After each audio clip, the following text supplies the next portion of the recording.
Getting ready. About a half hour. Marco Rubio, Secretary of State, is going to be in front of the Senate Foreign Relations Committee. I'm sure Iran will be the major focus of the conversation. So we're definitely going to keep an eye on that. So let me just get set up here. I put SOS. Oh my gosh, SOS.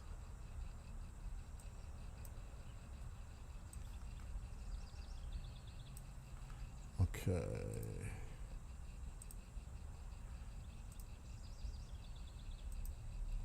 So in about a half hour.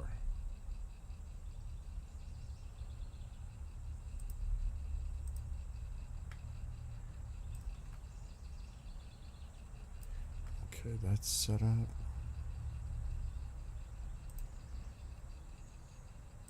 It's beautiful here today.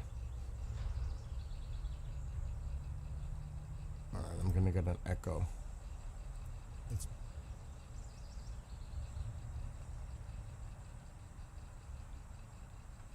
all right. I'm not gonna put this topic on TikTok. We'll just stay on the other ones.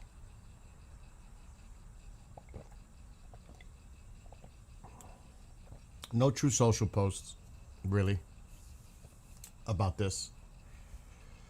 Things still going on between Israel and Hezbollah. Just craziness. I was thinking about this. What's up, Chantal? I was thinking about this. If it was another country dictating to us, it would be like, it's funny because Mark Levin brought this up and I was thinking about it. If we were being attacked by the Mexican cartel or a terrorist organization, by rockets, drones, and everything, would we allow it? And if we knew that their command centers were near cities, what, we're not going to hit them because they are near cities or whatever? But we're telling the Israelis not to do it. Think about that. In the sake of a deal. Just think if it was us and we were being pummeled. Because it's just nonstop.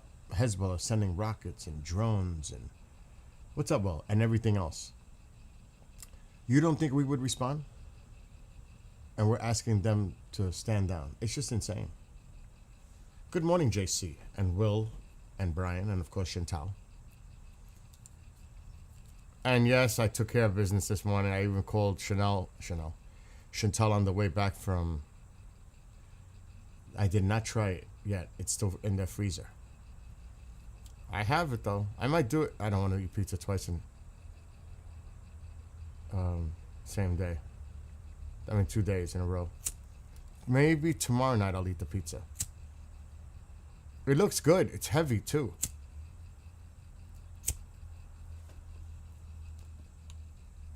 Yeah, wasn't it? Wasn't it? I went to the police. Really cool. I've got a case number. Let's just leave it at that. I'm a New Yorker. You know what I mean? We deal with these kind of imbeciles all the time. It's growing up, this is what you deal with.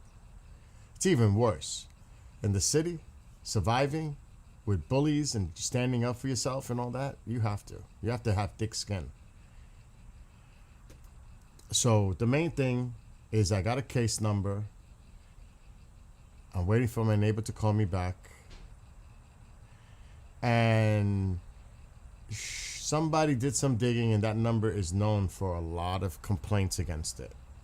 So it's, you have trolls and scammers. So I'm not going to say no more about it. I'll let the police handle it. And I'll see what the FBI does. That's it. That's all I can do. And if we see them here, mods, block them immediately. I was instructed by the police just block them immediately. Do not converse with them. They don't want me to have any conversation with them. I was instructed. And I'm going to follow what the police told me. So, mods, if they appear in there, block immediately. As instructed. And it's funny because I told the police officer, he was a young guy. He may come in to hang out at times on YouTube. He said, I'll check it out. Real nice guy. Really nice. And he was all into it. He was like, oh, believe me, we've had a few of those around here this week. I said, what are you talking about? There's nothing with this. No, but I'm familiar with these kind of things happening and what they're doing. But then I told him, I have a phrase, though, I found out from when I was reading on the FBI site. Pizza doxing. He wrote it down. Oh, shit. He didn't say, oh, shit. He says, oh, I got to write that down. Pizza doxing. I haven't heard that one before. Thank you, all of you, for your support. You got to remember, in these days and times, especially when you're public domain, you will get people that want to harass you, intimidate you, stalk you. It just happens. It comes with the territory. So he wrote down my channel. He's working right now. He just started his shift. Literally. I saw him change from his plain clothes to his uniform. Not literally seen him, but I saw him behind the plexiglass. He was dressed in, and then he came out to see me dressed in the police uniform. So I didn't literally see him change. What are you doing now, Will? What's going on? Going on a quick 3-mile walk. Be right back. Yeah, he sent me a beautiful picture yesterday of where he was. Beautiful. Oh, my God. He took a walk yesterday. It was gorgeous. Anyway, in about 20 minutes, 23 minutes, I have it on the screen waiting, C-SPAN. It's public domain. I can show it. Marco Rubio is at a hearing. And you know the topic is going to be Iran. And I want to hear Rubio speak. Because right now, he's my guy. So this is my time to see how he performs in front of this committee, especially with hostile questions. You know that's going to come, obviously, from one side. I might even come from a few Republicans. I don't know who's on the committee, but it's the Senate Foreign Relations Committee.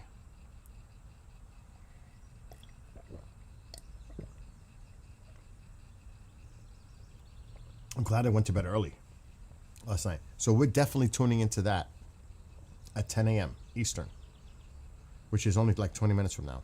So I'm just letting everyone know we're going to watch it. And it's probably going to be a couple of hours, but I'm watching it. Matter of fact. Where is it? Gotta do it. Gotta change caps. I also went to Walmart, because I had to get ricotta for the big ziti. So I went shopping too. I took the garbage to the street. I walked the dog. I fed the cats. Oh my God, I was up at 6:30 this morning. What's up, Amir? Yes, look, see? I had to put it on. Wait. Let's brighten it. I gotta close the door though. Oh my God, let there be light. There you go. I made it myself. I created the banner using ChatGPT. Now you can see it a little better. See it? I gotta wear my Rubio cap when I watch this. How dare I? All right, Chantal, go do your thing. And thank you for talking to me this morning. And tell Mom and your sister and everybody I said hello and I said my love.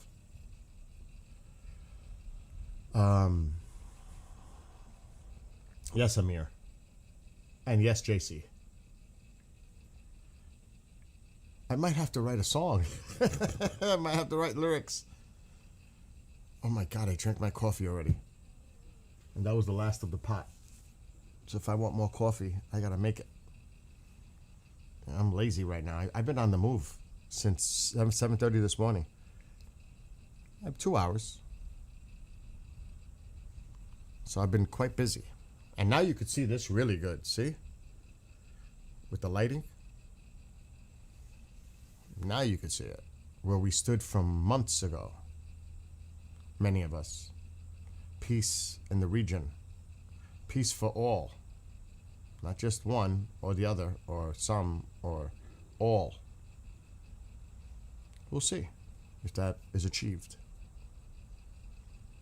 Hopefully it will be. But it's going to be interesting to see how Rubio responds. He's very controlled.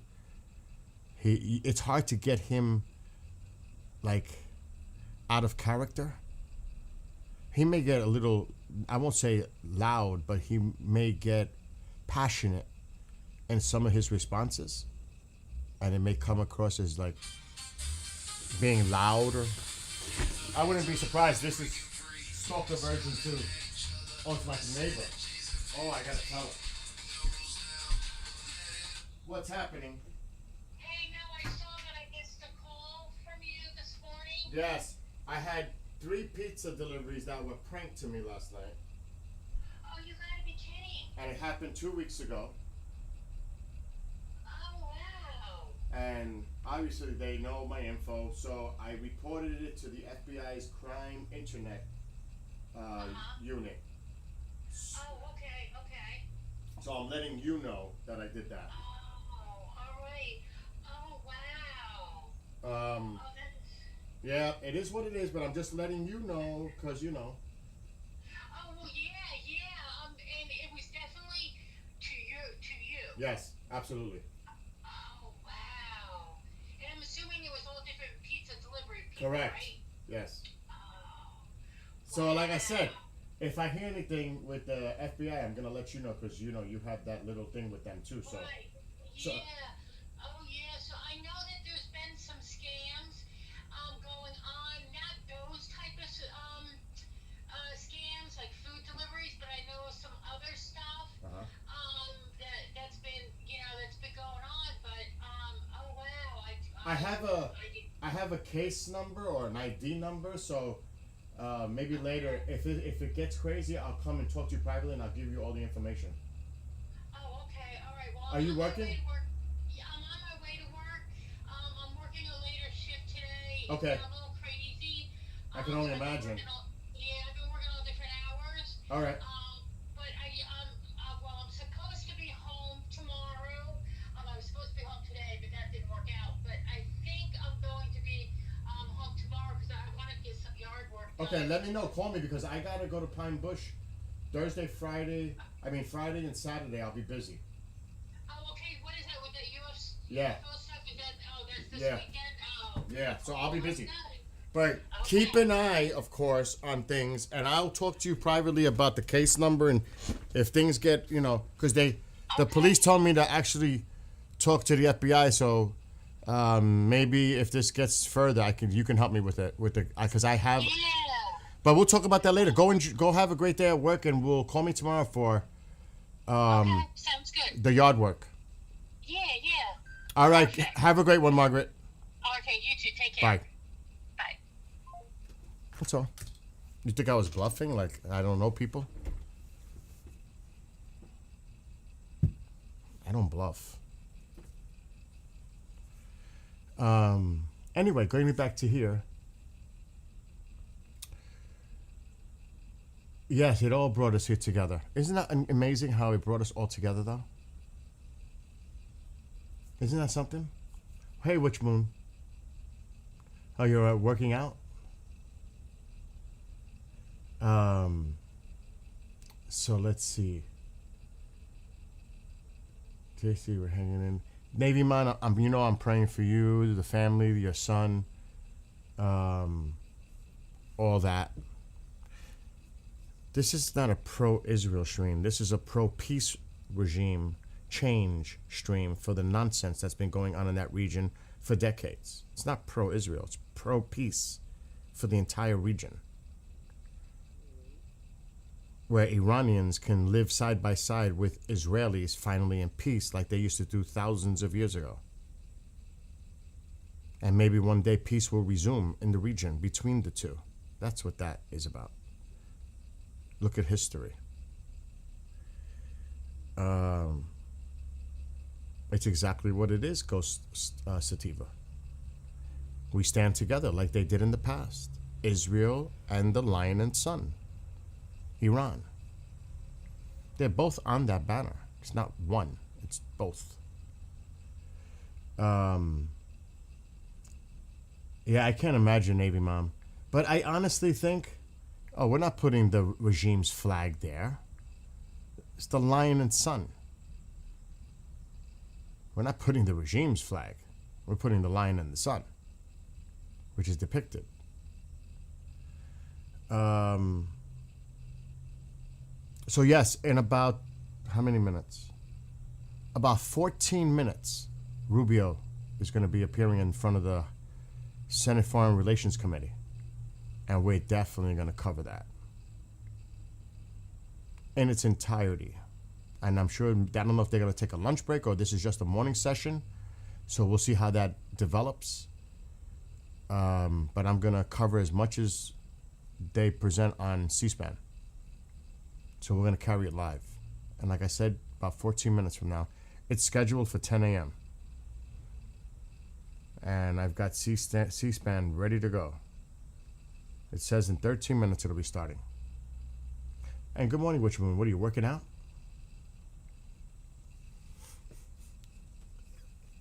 You're working out this? How's the weather in Alabama? Oh, no, I'm thinking of Dagger. Hold on. You're in Texas, aren't you? Witch Moon? I get confused with all the people that are in here.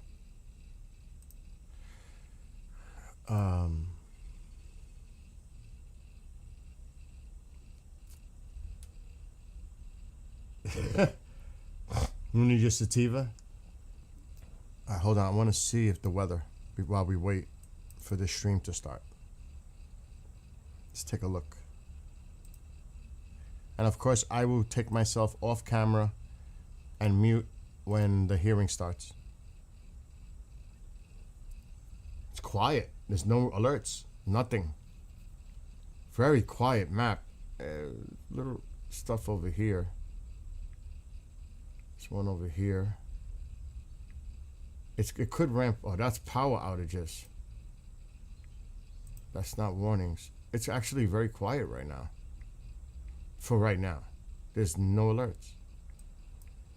That's unusual for the whole country to have not even one alert. Flood, severe thunderstorm or something.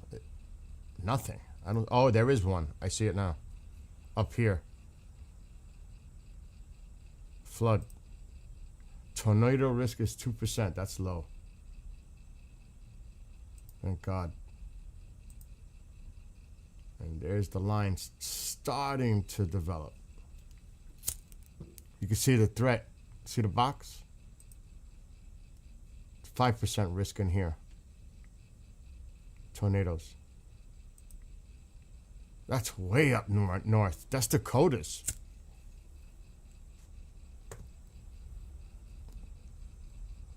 Wow. That's way up north. It's almost bordering right into Canada. It is. Barely. But we were talking about this a few days ago when I was showing the map, the future models, when I was going over the weather.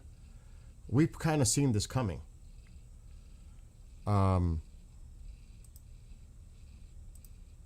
know, Navy Mom, I might write a song just for you. Seriously.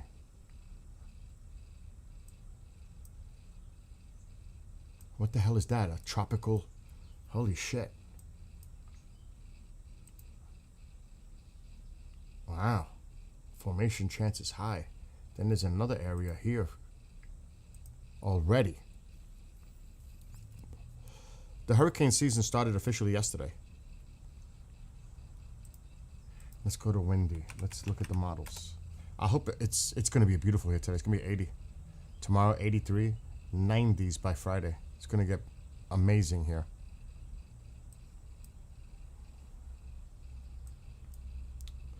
Okay. Oh yeah, you can see the energy up here with this low pressure. Bringing up this warm air and the colder air behind it, driving it. You can see it. There's actually too, there's a weak. You see how it's bringing up all this warmer air, and then you got the low pressure bringing in the colder air, wind behind it. That's why they're going to have storms here. You could see it on the map. I always look for the Gulf machine to turn on. Then you know things are going to get dicey. See, it's still here tomorrow. It's like this isn't even barely moving. They're going to have storms, a little shifting maybe more to the east tomorrow. Minnesota, like that way, east. Thursday. Not too much. There's a low pressure here in the Gulf. Don't even say it's tropical already. Holy shit. Oh, it loses energy. It's too early in the season. It's never officially the hurricane season, but you got to watch out for these lows in the Gulf. Wow, it's just sitting there. Now it's gone. This has to be monitored, especially for the people. I'm not saying a hurricane, but, you know, a low pressure bringing in that moisture onshore. You could see it. I want to see what the American model's showing. It doesn't even show it. Maybe it's earlier. Yeah, it's way down here. It's not even coming up on this model. The Euro showing something totally different.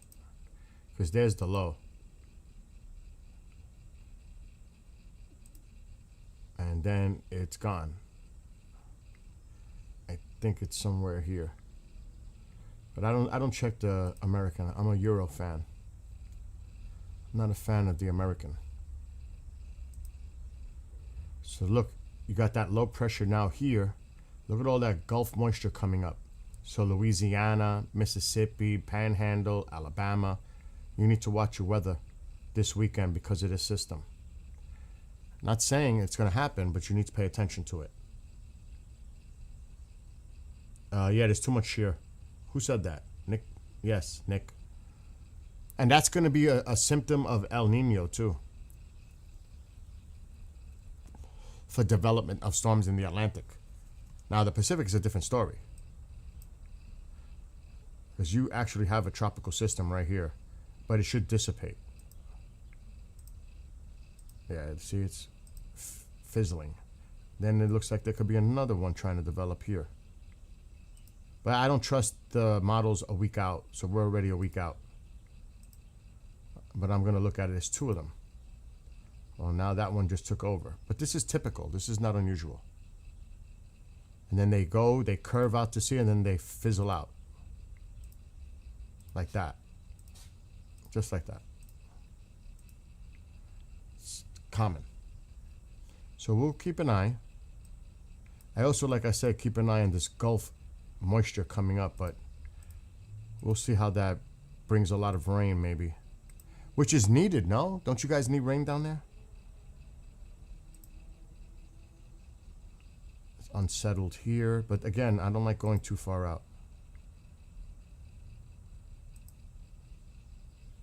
I don't trust the models. I'm in Louisiana. I've been watching it for a week. Really, Nick? And hello to the other Nick. Which moon? You're funny. You know that? JC, Bill, I have an awesome coffee go out company out of Arizona that we mail order. Do you know I was getting community coffee due to a friend in Louisiana? That coffee's amazing. It's called community coffee. Oh my gosh. I love that coffee. You did, we did until last month been wounded. Water. Nick, I'm trying to understand, Nick Nelson. What do you mean? I can give you my email and you can email me Instagram so we can message. What do you mean, Nick? I don't. There's two Nicks in, so I'll say if it's okay, Nelson, because there's two Nicks in there now. Nelson, what do you mean? Been wounded, water every pounded. I don't understand. So you've been getting a lot of rain down there? Is that what you're saying? Because there were a lot of storms down there. I was monitoring that. By the way, any minute, 5 minutes, the Rubio hearing in the Senate is going to start. So I'm going to get ready. It's literally going to start in 4 minutes, they're saying. Good morning, Moses. Wow, 7 inches of rain in the last 2 weeks? Wow. I think it's more to your east, like Georgia, the Carolinas. They were in severe drought with the fires in Georgia. But where you are, you've had rain because I've been watching those storms in Texas, Louisiana, the typical places. So I'm not surprised. But yeah, I think you guys could do without the rain right now.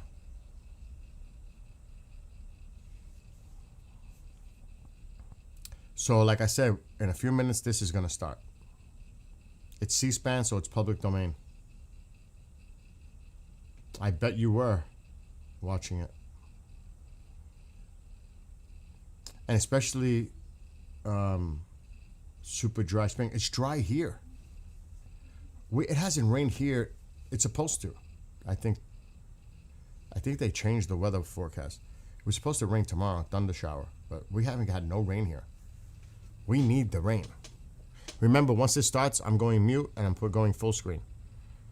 And we're going to show the entire hearing. As much as they put, I'm in Georgia, definitely over the rain. But, Caroline, you did need the rain. Didn't you? With the drought conditions and the fires? I know that was crazy in Georgia. And I'm so glad that if everything's back to normal, that's great. I'm going to check it out, JC. Let's talk about that. I want to check that out. JC, you heard my Arizona song, right? I think you did. When I played it. I'm definitely going to check it out. And I think it was you that told me that you sent it to some of your Native American friends and they liked it. Yeah, we did, but I'm over it now. Well, that's good, though, at least. Thank God for the people down south. We need, like I said, we need the rain. Okay. Definitely let's do that. I want to check that company out. But I got to pay attention to the screen. I was going to do something else, though. Oh, my weather. Let me see my weather. I may have to make more coffee.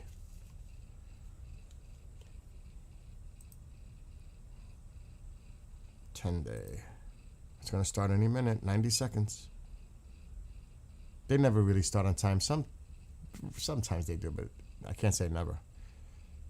Nope.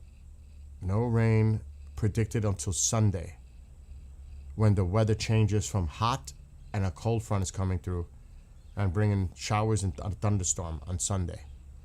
Every other day is 87, 91, 88, 82, and today 76, sunny. So we need the rain. We definitely need the rain. It hasn't rained. What's up, Sean? I know, don't get me started. What's up? All right, did I say to you good morning to you, Moses?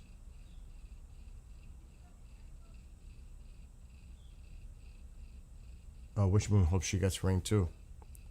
Mom, is she talking to me? Oh yeah, but like I said to you yesterday, Moses, just be careful how much information you're putting. Don't discuss anything because you don't want to do that because they can hold it against you that you were talking about it. Like, don't talk any specifics about what you're going through because they can, well, he was talking about this and they can actually use it. You don't understand what I'm saying? Okay, so you have a trial in December. But that's, just don't talk about it, the details.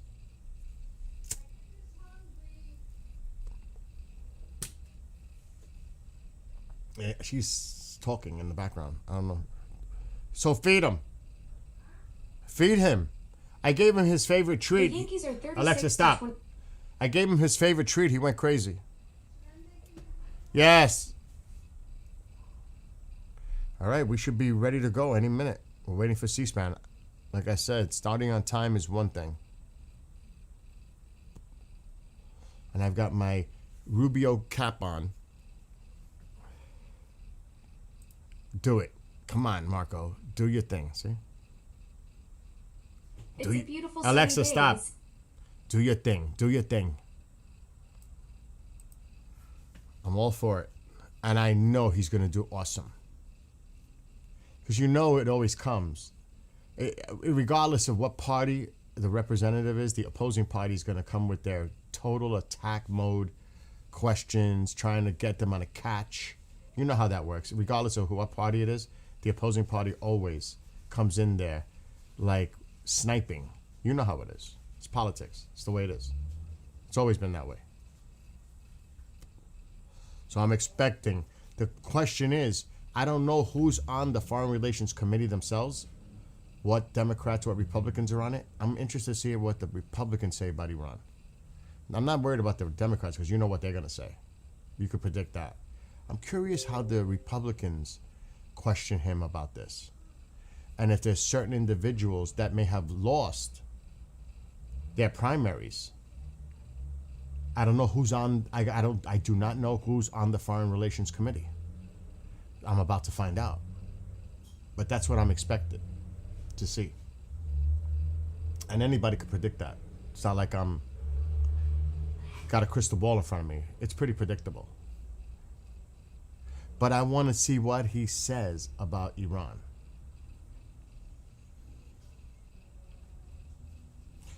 And he is under oath. He's sworn in at the hearing, usually. So it's going to be interesting that this is on the record, if it is a swearing testimony, on the record, to see how others may contradict what he says during the hearing. See what I'm saying? It's interesting to watch these kind of things. At least for me.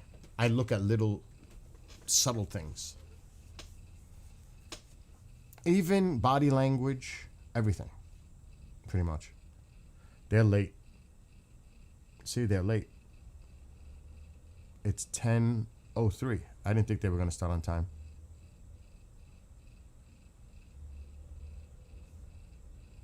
And there is a lot of talk right now out there. Should he be the front runner for the Republican Party in 2028 and not J.D. Vance? Some people are commenting, well, it's all about the chain. Like, he's the vice president.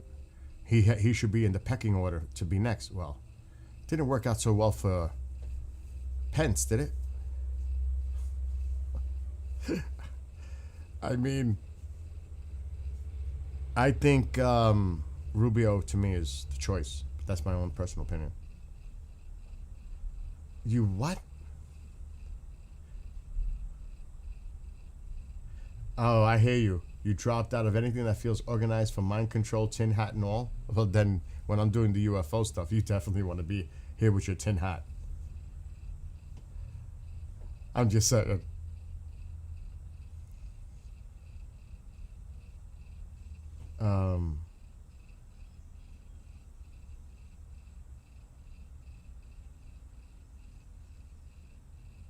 Oh, that's right. You were telling me about the freedom of expression in your country.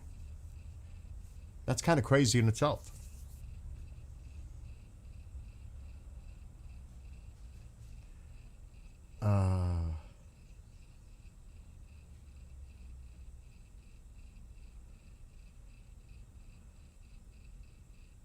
All right. Let's just be easy, Moses. I get you're very passionate about your experience with your mother. This is very personal to you. I get it. I get it.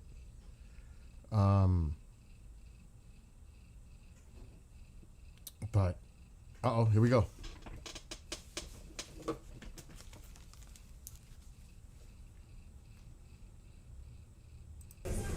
The United States Senate Foreign Relations Committee will come to order. It wasn't orderly to begin with, but it's orderly now, thanks to our good crew. And we welcome here, as always, our Secretary of State, Marco Rubio, a distinguished alumni of this committee, and I know he's always glad to come back here and visit with us. Marco, we haven't had this kind of excitement since you've been here last time. I know you think this is the way it is every time, but it's not. So in any event, we're glad to have you. For the information of the committee, the Secretary has 4 hearings in these 2 days, so we have negotiated a hard stop at 12:30. To that end, we'll use the usual... So 12:30. I remember Rubio was... We do things here, and that is... first of all, approved I will, 99-0 during his. And then I'll yield to Senator Shaheen, and then we'll turn the floor over to Senator Rubio. Then we'll do a 5-minute round of questions. So the Democrats based are on, supporting him too in that way. Time. During his hearing, with that, confirmation Secretary, hearing. it's good to see you All right, here I'm done. again. Though you're not on the Hill often, a lot has changed, obviously, since the last time you testified on the President's International Affairs budget last year. The Department has undergone a major reorganization, making it operate more efficiently and more in line with America's interests, as we discussed before you even took the job, and that's been being executed, I think, quite well.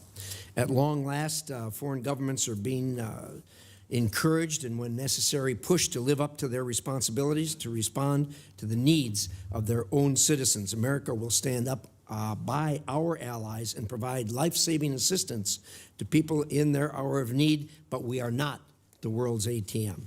And so the Department is testing new ways of providing strategic assistance and breaking the cycle of dependence on aid.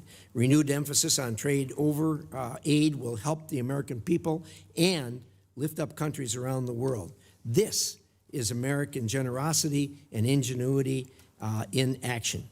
Through this budget, the administration is holding UN organizations to account, badly overdue, and alongside Ambassador Waltz, making sure American values are leading in international organizations.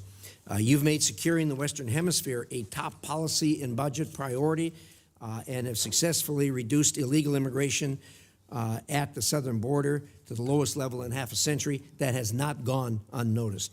You've helped curb the trafficking of illegal fentanyl into the United States, saving countless lives. The budget prioritizes countering China's unfair trade practices, expanding military and malign influence operations around the world, and which pose some of the greatest threats in modern history to the American people. At the same time, you've been working to ensure these efforts are strategic, targeted, and effective, and we appreciate that. The administration has also taken care to ensure taxpayer dollars don't go to those who are able but unwilling to pay for their own defense. Through concerted effort by you and your colleagues, our NATO allies have increased their defense spending and have committed to reach the 5% by 2035. This is a major change from the way you and I used to deal with this for the decade or more before this. Together, we need to create a next-generation NATO that is stronger, more interoperable, and takes advantage of the industrial potential of American and European economies. We also must continue to coordinate with our European partners as they take greater responsibility for supporting Ukraine and work with our partners to deny Russia's strategic gains. The administration has prioritized efforts to end conflicts in Africa, which undermine decades of investment in economic growth and global health security. All is not well there. The latest Ebola outbreak in eastern Congo, now affecting the entire region, highlights how conflict and humanitarian crises abroad threaten the health and security of the American people here at home. I know the Department is working hard to protect us from this threat, and I look forward to hearing how the budget supports these efforts.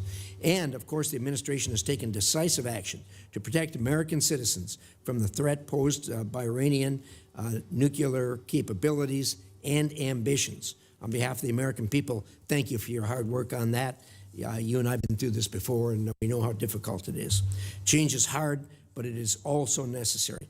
Your efforts to make the State Department more responsive to the needs of Americans will help us all meet the challenges of the 21st century. I look forward to discussing how the budget will further those efforts. With that, I will turn it over to the distinguished Ranking Member, Senator Shaheen. Well, thank you, Mr. Chairman. Good morning, Secretary Rubio. Mr. Secretary, you were a senator. You sat on this committee. You sat on the Intelligence Committee. You know as well as anyone that effective American foreign policy requires a strong partnership with Congress. Allies need to know that our commitments can stand the test of time, and that only happens if Congress is brought into the discussion. Congress cannot be a partner if it's kept in the dark. I have a long list of unanswered requests sitting on your department's desk. And Mr. Chairman, I'd like to ask that these letters be submitted for the record. They'll be submitted. I've requested a briefing on changes to U.S. force posture in Europe, and after 33 days, we still have no response. We've requested a briefing from the Iran war on displacement. After 90 days, we still have no response. We've asked for a briefing on Ukraine on a number of issues. After 180 days, we still have no response. We've asked for a briefing on lifting Milorad Dodik's sanctions. And after 225 days, we still have no response. We've asked for a briefing for the U.S. Agency for Global Media. No response after 344 days. The Romanian visa program termination. We've followed up 5 times over 435 days, and we've still gotten no response. In January, when you were before this committee, I asked if you would report to this committee once an audit system was in place to track Venezuelan oil revenues. You said, and I quote, "Oh, absolutely, yeah. We are still waiting." And when you do notify Congress, it's to inform us of decisions you have already made. That is not consultation, as you well know. That is not advice and consent. Congress has been clear on a bipartisan basis. We do not want to cede ground to China. Yet this administration is closing consulates and cutting funding in the Indo-Pacific. The same pattern extends to global health. USAID supported Ebola detection and prevention activities in DRC and Uganda for years. And we can see in this poster, even Elon Musk admitted that one of the things we accidentally canceled, very briefly, was Ebola prevention. Well, those programs were dismantled, and today we have to screen for Ebola at Dulles Airport rather than in the DRC and Uganda, more than 7,000 miles away. You're asking for a 44% reduction in the State Department budget. That includes eliminating funding to the World Health Organization. It includes eliminating all disease-specific funds in the middle of an Ebola crisis that's affecting Americans. Yet, no one from your department can explain to us why this is a good idea. You sent Congress one notification saying you needed $19 billion to close out USAID. Then you sent another saying you needed some of that money to respond to disease outbreaks. Congress has asked for an explanation, and we still have not received one. The same pattern extends to our alliances. I just returned from a bipartisan delegation to the Arctic. We are on the verge of losing the very alliances that we have built for decades because the president manufactured a crisis over Greenland. And nowhere is that clearer than with Russia.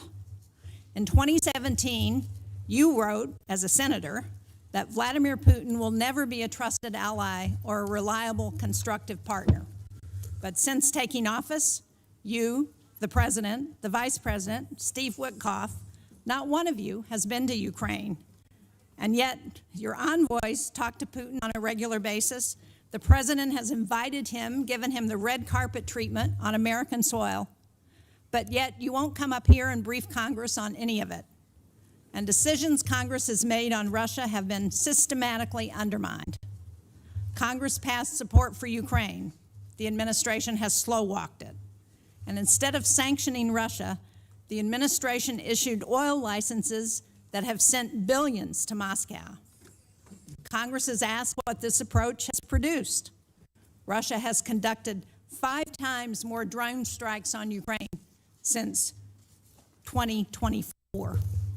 More U.S. businesses are being directly targeted than at any point in this conflict, and Russia is providing targeting intelligence to help Iran hit our facilities and personnel in the Middle East while we're helping them fund this war. When I talk to my constituents, they ask for economic relief at home, not regime change in Havana or Caracas or Tehran. Instead, you sent Congress a war powers notification saying we are not in active hostilities with Iran, while the U.S. was conducting strikes against Iran and Iran was bombing U.S. embassies and bases throughout the Middle East. That was not consultation. It was an attempt to avoid answering to this committee and this Congress about this war. Congress has asked basic questions about the war. Why are roughly half of our Patriot interceptor stockpiles gone? Why does the Strait of Hormuz remain closed? Why is gas up $1.50? Why did 13 American service members lose their lives in this war? Congress deserves to know why, and Americans deserve to know why.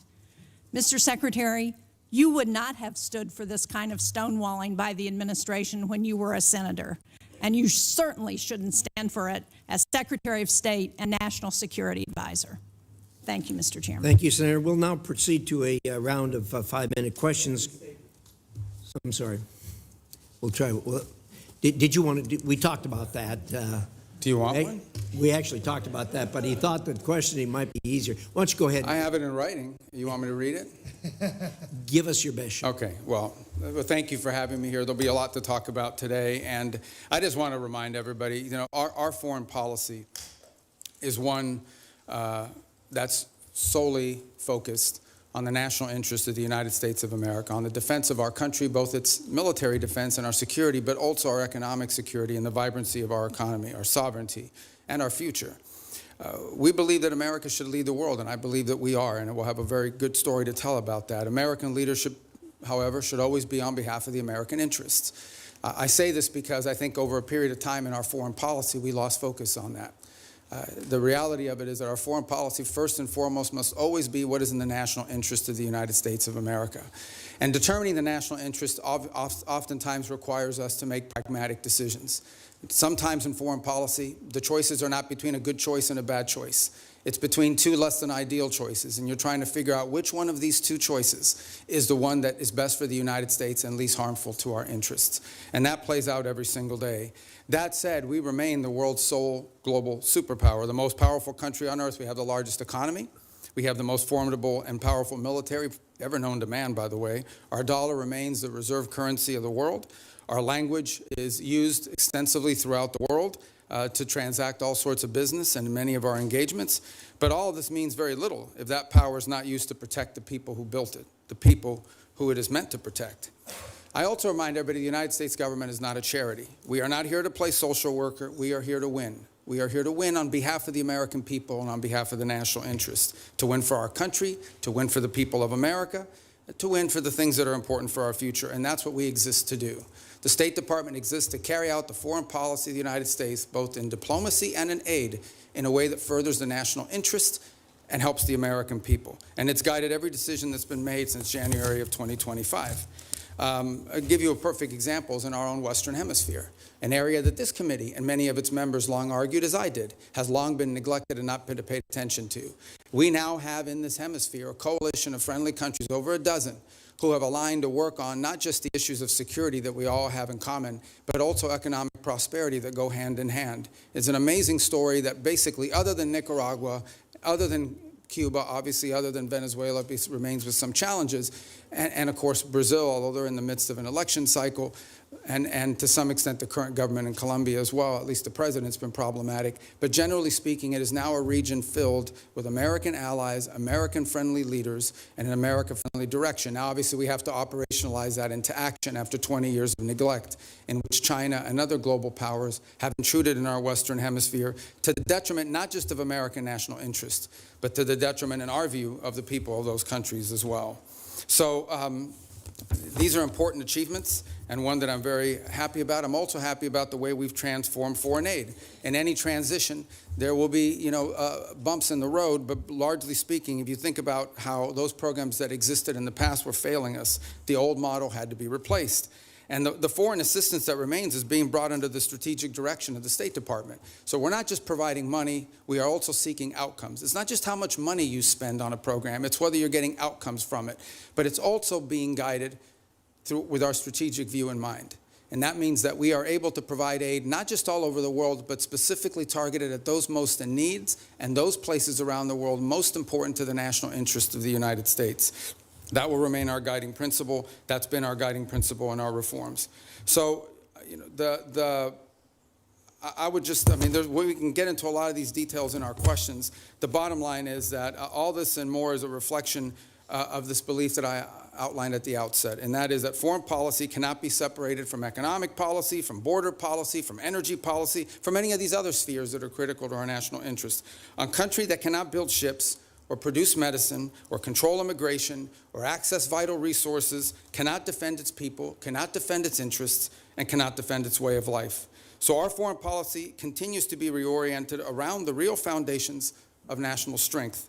This budget is yet another step, I believe, in that direction. Obviously, the appropriators here will have a huge say on the outcome of what that budget ultimately looks like, as we don't anticipate that for the first time in modern history, Congress will just take up our budget and pass it. We think it'll go through some substantial reforms along the way, and we look forward to engaging you like we did last year to produce what we think is a very good spending bill at that time. So anyways, I look forward to your questions. At least that's what it says here. I'm not sure if I really look forward to your questions. I look forward to probably half your questions. Thank you. Thank you, Secretary Rubio.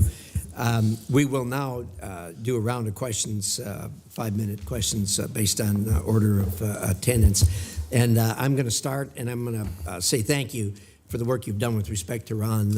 All of us that have worked on this for years know how frustrating that is, how difficult it is to work with this regime who've sponsored terrorism, kidnapping, and killed thousands of Americans for the last 47 years. Thank you for doing something about it. I know you and the President are doing all you can to ensure this comes to a close sooner rather than later. I wonder if you could give us at least a brief update on where we are. Well, first let me remind everybody that while I've not been before this committee since, I believe, February when we briefed on the Venezuela operation, I have appeared on multiple occasions here, both in my role as National Security Advisor and Secretary of State, in both all Senate briefings multiple times, Gang of 8 briefings, Gang of 16 briefings. So we've talked about this topic with some of you in those settings in the past that you've heard from us. Let me just lay the predicate here, okay?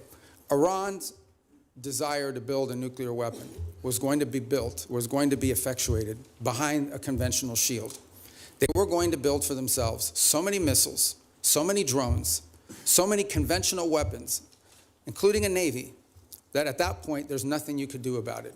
What they tried to do is they were going to try to build a conventional shield and hide behind that conventional shield and basically say to the world, if you come and do anything about our nuclear program, we will overwhelm you with missiles, we will overwhelm you with drones, and we will overwhelm you with our Navy, and you will not win. You will not be able to do anything about it. They were seeking that point of immunity, which is why the President chose to act, to deny them that point of immunity.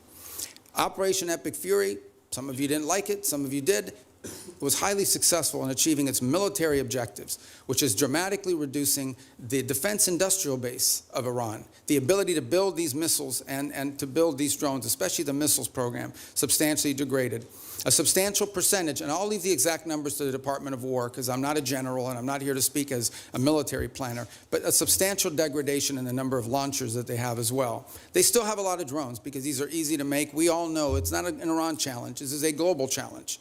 And it's playing out every single day around the world. I mean, Mexican cartels are using UAVs against each other. And we should imagine at some point may even use it against our interests. So this is a pervasive problem around the world. The economics of it are something we have to solve for. But nonetheless, even their drone building capability has been eroded. Today, there is no Iranian Navy. There is no such thing. There's a bunch of Boston whalers with machine guns on them, but there is no Navy. There is no Iranian Navy. It lies at the bottom of the ocean and will soon, within a number of years, be prime fishing spots because they'll turn into reefs. So my whole point is that the Iranian conventional shield has been substantially eroded. eroded. Now, in the aftermath of that, two things have happened. The first is they entered into a ceasefire. They agreed, we agreed to stop. But part of that agreement was that they would reopen the straits.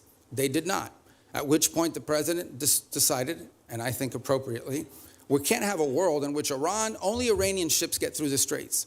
And so if they're going to shut down the straits for everybody, we're going to shut down the straits for them. And we have done that through a very effective blockade and, by the way, through the seizure of sanctioned ships in the Indo-Pacific as well. The cost to Iran every single day in lost revenue is in the hundreds of millions of dollars that they are losing in lost revenue that they're not generating as a result of that. Now, we are in talks, and I say talks because talks with Iran are not like talks with Switzerland, okay? They're very different. They require the use of intermediaries, unfortunately.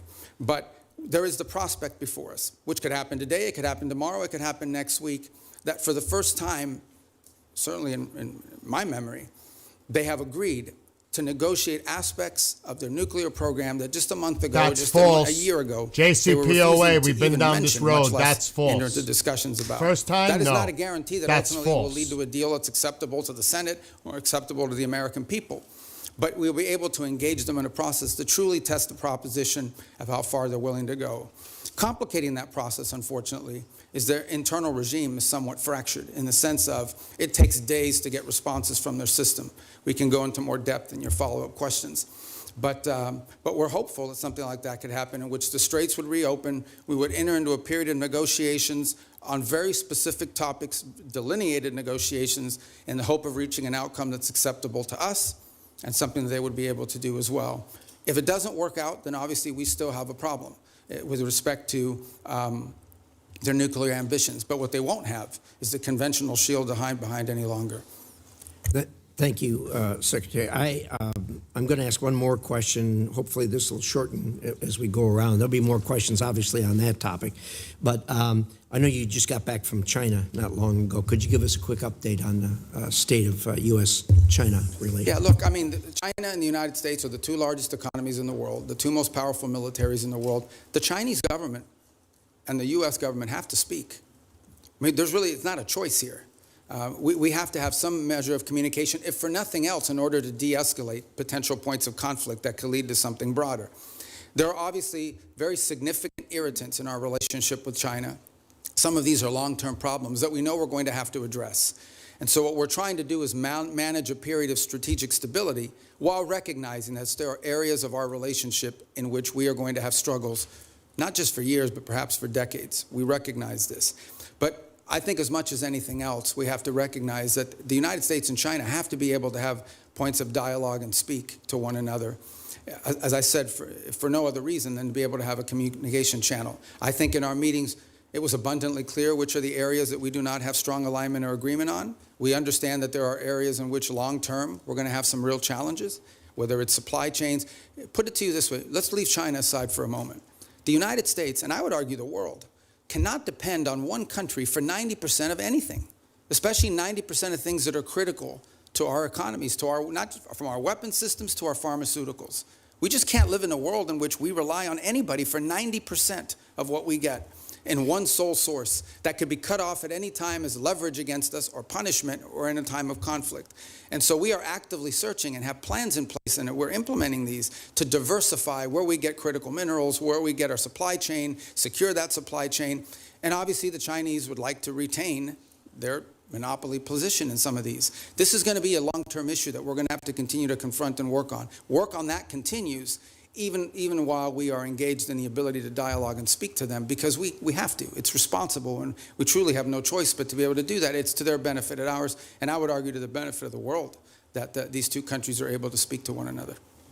Thank you, Secretary. And I think your comments about the supply chain and the critical minerals and everything else that's in the bottleneck, these are things that are relatively new to us. They've always been there, but COVID underscored that. And then, of course, the Ukraine war brought it out even more. And appreciate your remarks. I think everybody at this dais knows we are, as a nation, looking at it. With that, Senator Shaheen. Thank you, Mr. Chairman. Mr. Secretary, at this budget hearing last year, you testified that no one had died as a result of foreign aid cuts. Sadly, I think we're seeing in real time that that's not true today. There are more than 1,000 cases, more than 200 Ebola-related deaths. And as we know, one of the entities that is a critical global health tool is GAVE, particularly during a disease outbreak. It plays a role in distributing Ebola vaccines, and it has committed up to $40 million to develop a vaccine for the current Ebola strain that has no vaccine right now. So, how are you making sure that Secretary Kennedy, who has been sitting on those funds for months now, is going to release them so that they can go to help develop a vaccine to address the Ebola outbreak? Yeah. Well, a couple points on Gavi. I would say that the president had asked that we allow Secretary Kennedy to play a leading role on the Gavi decision because of his strongly held views with regards to vaccine safety, and he wanted them to conduct some reforms. I actually talked to Senator Schatz about this last week as well, and so the State Department's going to be re-engaged. I'm not here to tell you we're going to yank this thing and we're not going to listen to his points of view, but the State Department a few weeks ago made the decision that we were going to re-engage on this issue of Gavi, respecting what HHS views on it are as well, and we want to take their input, but we'd like to get this issue resolved in an outcome that's acceptable, both to Congress and also to our goals on global health. So it is an issue. As I said, I wouldn't use the word defer, but we have certainly allowed him to play a leading role in determining what we're going to do next. But right now we're sort of at a stage where we are going to re-engage. We need to drive this to an outcome.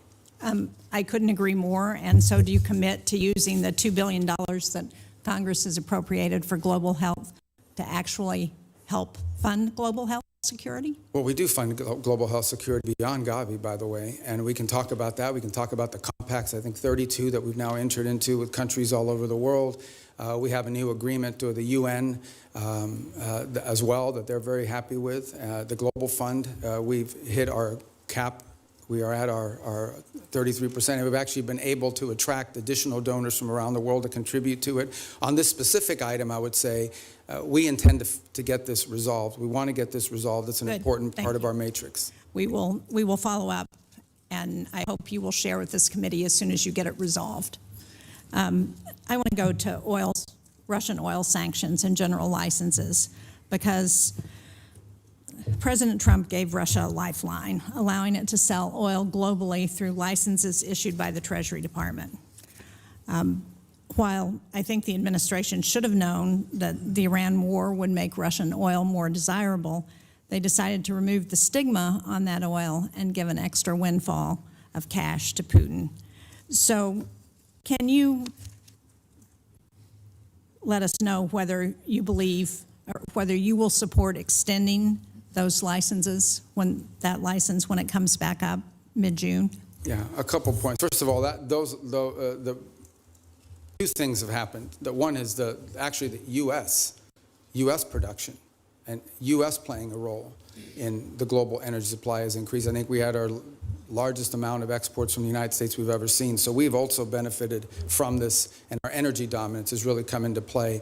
The Russian waivers were a decision. These are the policy, the underlying policy remains on the sanctions. What has changed is these time-limited extensions to sort of try to alleviate the global, the problem we're facing too is there's a contagion potential, and that is that at some point we can do strategic reserves, we can do some of the other things that we've done to sort of alleviate global supply, but at some point you have to ensure, and this is not so much for us. At the end of the day, our economy is not in need of it, but there are other economies around the world that have benefited from this. So these are time-limited extensions that ultimately at some point will expire. We've certainly benefited China and Russia's economy.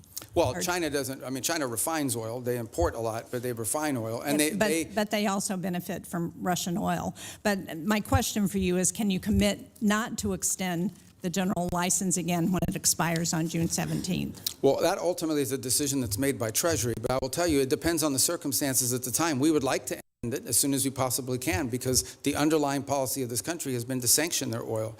These are time-limited waivers for the purpose of opening up more global supply. I understand that, but if we continue to extend them, they're not time-limited. I want to get a final question in on food for peace, because as you know, the closure of the Strait of Hormuz has deepened the humanitarian needs in food in secure countries such as Sudan, South Sudan.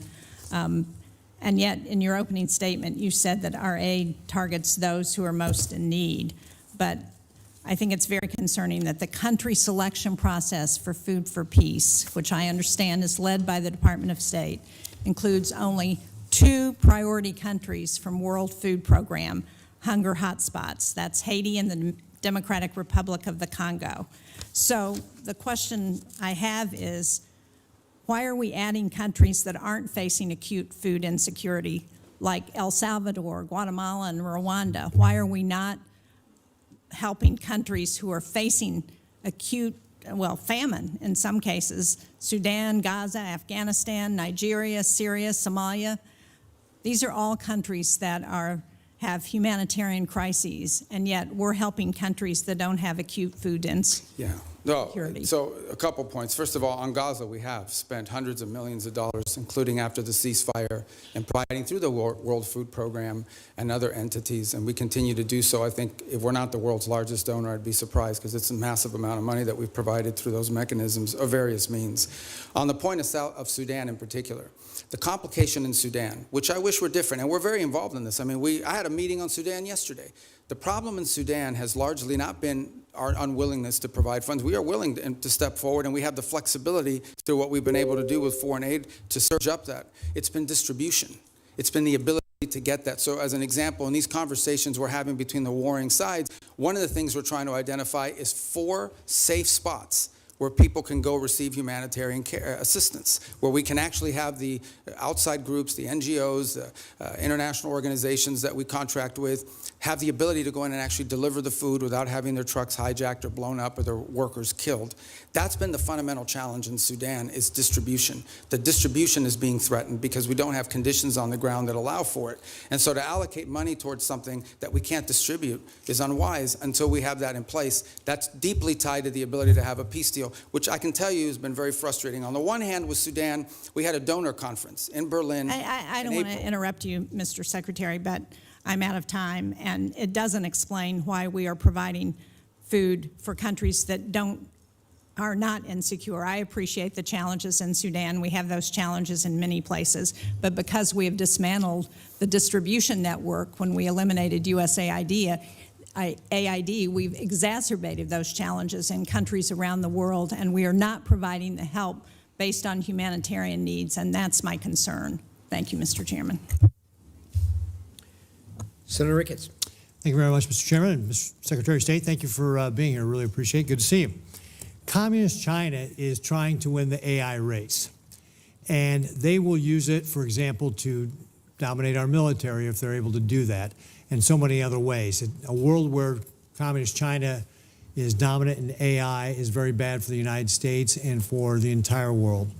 That's why it's critical that us and our allies cannot lose this race. Semiconductor supply chains, particularly semiconductor manufacturing equipment, SMEs, are critical to winning this competition. It's one area that Beijing is spending billions and billions of dollars to be able to produce chips in China, and they've failed to be able to produce those high-end chips so far. President Trump understands this better than anyone because the Trump administration was the first to utilize export controls on SMEs to slow down Communist China's advanced chip-making industry. Since that time, key allies and partners have also imposed controls on SMEs to China. However, their controls have not been as restrictive as U.S. controls, and this has allowed certain foreign countries to backfill the Chinese market with critical dual-use tools. Secretary Rubio, do you agree that export controls on SMEs are critical to maintaining our technological advantage over Communist China? It is. It's actually where it's most critical is in the high end. The areas, that are not legacy, that are broader and that allow for that. I think on the broader point of AI, we share your view. One of the initiatives that I think Jacob Helberg's done a great job with at the State Department is Pax Silica, in which we signed up all these countries around the world. I think we're up to 13 or 14, and including ourselves and others who hope to join as well, in which we can create this global consortium for all of the elements of the AI supply needs. It's not just the innovation, it's obviously access to the minerals and the critical elements necessary in order to produce these chips and all the things that it will take to lead the world in AI. I think it is safe to say the United States right now is a global leader on AI. I think it is also wise to say that that lead is not is not irreversible. permanent. It has to be sustained, and there will be a real challenge in sustaining it. And we're going to have to stay focused on it. The good news is I do think we have a system of global alliances that view it the way we do. And we want to lead on it because it's not just about leading the technology in AI. It's about also leading in the standards that will govern how AI is used. I don't want to monopolize this conversation on this point, but it's one that I think the Senate should think about because I know we're starting to think about it. AI will have very positive impacts on our economy and societies. It will also have some detriments. There will be white-collar jobs in this country that will be impacted. And I think we have to start thinking not simply about the impact that AI will have on those jobs, but the societal pressures that will create, not just in the United States, but in economies all over the world. Much like industrialization and automation did, it will make the worker more efficient and more valuable. But it will eliminate some jobs, and those jobs will have to be replaced with new jobs or new skills. That's not just an economic issue. That is a political issue. That, over time, could destabilize societies all over the world. So we have to start thinking about AI in those terms as well. You mentioned our allies. Shouldn't they have to follow the same sort of standards U.S. companies do when we're limiting the semi-manufacturing equipment that's going to Communist China? And that's our hope, is that we can create people that we can create a coalition of nations that understand the danger in this. And they're running through the same, some are better than others, but they're running through the same problems that we run into. And that is companies ultimately want to sell to the markets, and China's a large market. But I agree, and that's one of the goals behind Pax Silica, is to create unanimity or consensus behind that thinking. Well, Mr. Secretary, that's why I recently introduced the Match Act with Senators Kim, Risch, and Schumer to level the playing field. This bill would provide the State Department with the leverage in ongoing negotiations with our allies to align those controls. And if agreement cannot be reached, it would ensure that foreign companies cannot sell the very choke point technologies that we have restricted. So I hope you'll support that as we move forward on it. One other thing I just want to hit before my time runs out here is that I was the co-sponsor of a bill to create the U.S. Foundation for National Security and Counterterrorism. This is a foundation that would be a public-private partnership. It would help counter traffickers and insurgents operating in ungoverned spaces around the developing world, such as Africa. The State Department, however, has not, for over a year and a half now, launched this foundation, and I'd encourage you to work expeditiously to implement it. I think this is something that, as we're talking about, especially the continent of Africa, can be very helpful to making sure that we're not only helping conserve the environment and helping animals, it's bad for terrorists. Thank you, Mr. Chairman. Thank you. And look at that, I kept it in my time. Good job. Can you do as well, Senator Murphy? I'll do my best. Thank you, Mr. Chairman. Thank you, Mr. Secretary, for being with us today. Despite the differences that existed between Republicans and Democrats prior to this administration on how to approach Iran's nuclear program, the theory was basically the same, that we were going to impose significant harm on the Iranian economy in order to force them to the table to negotiate. What is happening now is fundamentally different. This war and the administration's decision to blockade has now held the entire world economy and the U.S. economy hostage to the ability to negotiate an agreement with Iran. This is why the entire country is seized by the question of when there will be an agreement, because apparently until there is an agreement, the Strait of Hormuz remains closed. There is a cost to the Iranian economy, but now there is a devastating cost to the U.S. economy.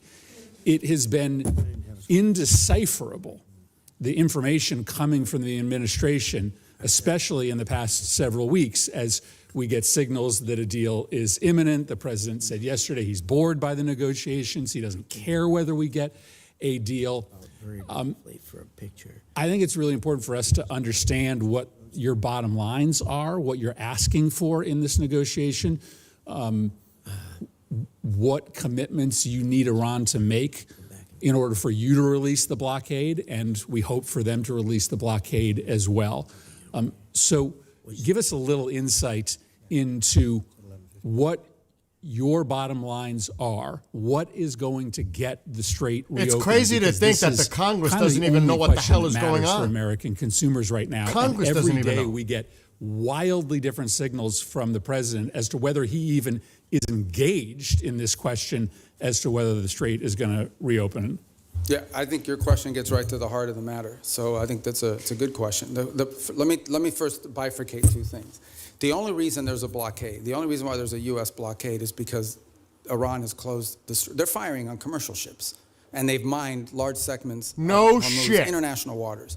And so the blockade is only against Iranian ships. And it's very simple. The notion is if no one's ships are going to get out, then Iran's ships aren't going to get out either. We can't live in a world in which they get to close the straits and tell everybody, pay us a toll or we'll blow you up, but their ships get to go out unfettered. So that's the reason why there's a blockade. There wouldn't have been a blockade if Iran had agreed to do what they said they would do when the ceasefire kicked in, which is they were going to open the straits. So let me just focus on the straits for a moment. Number one, what they're doing is unlawful and illegal. There isn't a country on earth, other than Iran, and maybe Oman that flirted with it, who's in favor of what Iran is doing in the straits. The Chinese are against it. The Russians are against it. Everyone is against it. The whole world is against it. So condition number one is they have to reopen the straits. And reopening the straits means the following. Ships can sail through international waters the way they can do through other choke points around the world without being fired upon, without paying a toll. That's condition number one. But the strait is closed because of our decision to invade Iran. This is a consequence of our military action. So I guess I'm not interested in litigating that question. We all know why the strait is closed, because you took military action against Iran, and we knew ahead of time that that would be their likely response. The question is, how are we going to get it reopened?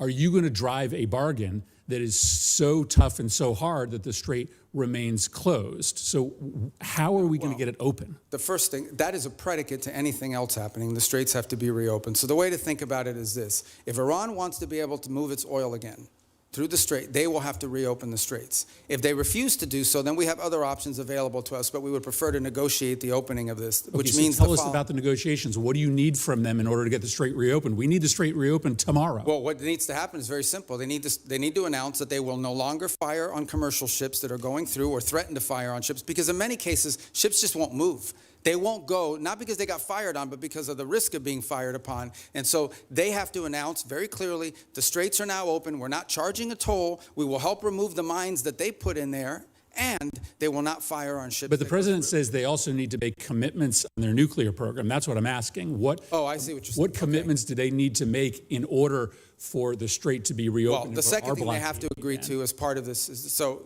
in addition to the straits, that's the predicate that opens the door to phase two. Phase two is they have to commit to very specific negotiations on the disposition of the highly enriched uranium that still is buried deep in a mountain somewhere.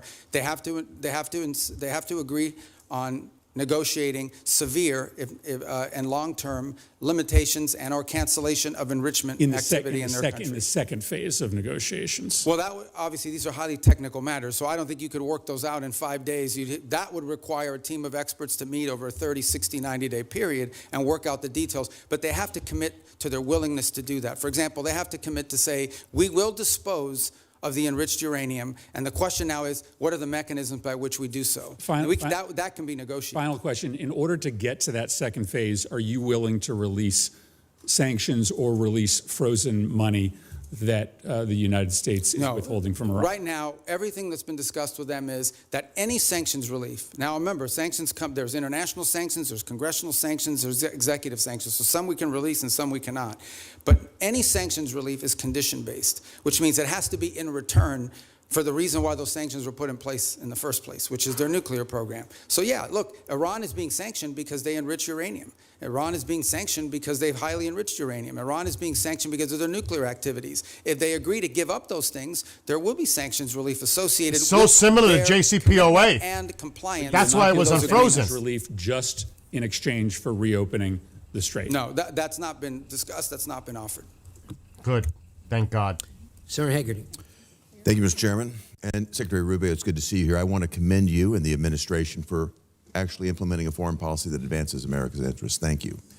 If we could, I'd like to start with the Philippines, an area that we know very well. Notice what I It's a said in geographic chat. center of the The Indo-Pacific Democrats are going to region. focus on Iran. It's an They're going to area focus on other that things. I is told along you. critical sea lanes You could where see a where this tremendous is amount going. of world They're avoiding trade it. and energy commerce actually move. A strong alliance with the Philippines clearly is in U.S. national security interest. It leads and supports our freedom of navigation. It also helps us deliver regional stability along the South China Sea, a very critical area, particularly in the face of a very aggressive posture that the Chinese have adopted. Important. I want to recognize my colleague, Senator Kane, who's worked with me to put in place the Philippines Enhanced Resilience Act. That's $500 million of FMF grants. It's $1 billion of loan and loan guarantees per year to strengthen the Philippines and the United States alliance to make us more interoperable and more capable. Mr. Secretary, I'd just like to get your comments, your vision on the role of the Philippines in the United States alliance. It's actually, I spoke to President Marcos on Sunday, and have had multiple engagements with them at a personal level. We've had visits. A couple good points here. The first is we've actually entered into agreement with them in which I believe it's an old U.S. military facility inside the Philippines that will now serve as sort of I think it's a 4,000 acre. I'm very familiar with the area. Yeah, you know it. And that we'll be able to do a lot of our activities together with regards to our joint interests in developing on AI and high tech and diversifying and helping diversify their economy. The second is to continue with our defense commitments that we've made to them and the ability to interoperate joint exercises, which we've done now multiple times over the last year. Obviously, we're very concerned with Scarborough. We've seen in recent days, and we've demarched and made a very clear note. This issue came up during the first meeting with the Chinese. It's come up in every engagement I've had with the Chinese, and it's come up again now very recently through diplomatic channels, and that is we're very concerned about recent activity once again near Scarborough and the buildup of infrastructure that appears to be exerting, territorial claims that we have long argued are not valid. This is one of those irritants in the long term that I think we'll continue to have to manage. But I view the Philippines as a critical partner, and I think over the last, I would say, couple of years, our relationship with them, particularly under their new administration, has dramatically improved our ability to work with the Philippines jointly on a number of topics of interest. Well, I want to commend you. The 4,000-acre Luzon corridor is anchored by the Subic Bay project, which when I was ambassador to Japan, worked very hard to get that back for America. And I see that as a tremendous opportunity for us to deepen our economic ties. And of course, that has, as you mentioned earlier, tremendous national security. Yeah, can I just add one point? There is, some desire during their chairmanship this year of ASEAN that to reach a sort of code of conduct understanding in the Indo-Pacific. And while I understand that desire, I just want you to know, and perhaps many of you can help us in making this point, a bad code of conduct agreement is worse than no code of conduct agreement at all. And I think that's very important because they are under withering constant pressure in the region to agree to a code of conduct in the region that I think would be detrimental, would set a precedent that I think is very dangerous in the law. So we'd love to see one, but it has to be a good one. We don't think that's possible under current conditions, and a bad one is worse than none at all. Your point's very well taken. Look forward to working with your team, Mr. Secretary, to advance that. Can I turn to another issue of concern, and again, it's joint concern. Senator Kane and I both worked on this, and that is the actions that have been taken by countries that have been perceived as our allies against U.S. business interests and against U.S. investments in their country. Particularly, I'd like to point to the example of Vulcan Materials. That's a situation where a U.S. company put billions of dollars of investment into the Yucatan Peninsula, both in port facilities and in quarrying operations, only to be confiscated by the Mexican government. Then the Mexican government came back in arrears, by the way, retroactively tried to justify this taking as some sort of environmental move.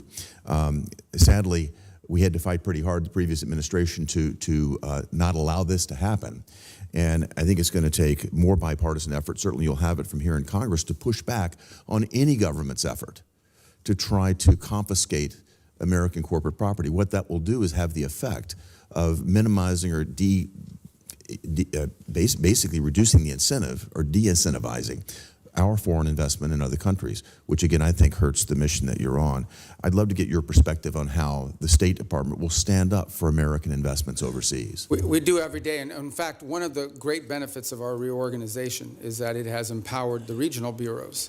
You used to have a set-aside economic bureaus that would do these things separately from the missions in the field, and having been a former ambassador, perhaps you experienced that. We've now empowered the regional bureaus, and through it, by extension, the embassies, to play a leading role in economic diplomacy. And so I would argue that virtually every engagement I have with a foreign leader involves some economic component to it. Right. And I would say if you talk to our chargés and our ambassadors around the world, I would say more than 50% of their engagements now have to do with economic matters, and they involve one of two things. Either A, finding creative opportunities. In essence, the host country will say to them, we have these areas, these industries of investment, and the embassies will take an active role working with the Bureau to identify American companies who could potentially go down there and see if there's an opportunity for them. And the second is what you just pointed to, and that is protecting existing American investments. Because the point we make with everyone we interact with is you can't ask for American investment into your countries when you have a history of expropriating, exactly, of takings, and in some cases, it's a local official that's trying to extort an American business and say, hey, I'm the sheriff or I'm the local police officer. If you don't pay us, your workers won't show up to work tomorrow. We have problems like that as well around the world that involve the local level, and it's become a leading part of our diplomacy. And it's happening at the embassy level, which is where I think it really needs to be led. That's where your field generals are, and I applaud the sea change, and you know you've got support on a bipartisan basis here in the Congress to move this forward. Thank you, Mr. Secretary. Thank you, Senator Hagerty. Senator Kane.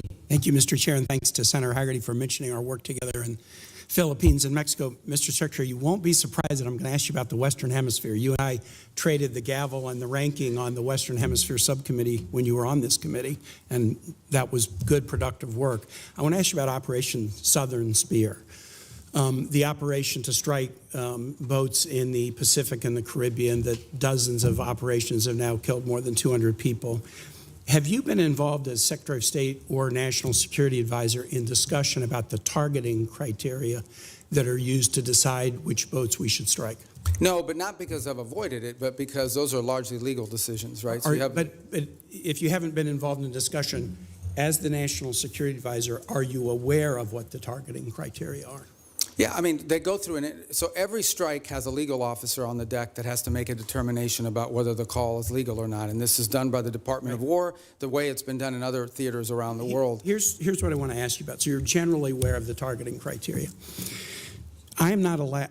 I know what the targeting criteria are because of briefings I've had in this committee and the Armed Services Committee. It's all been in classified.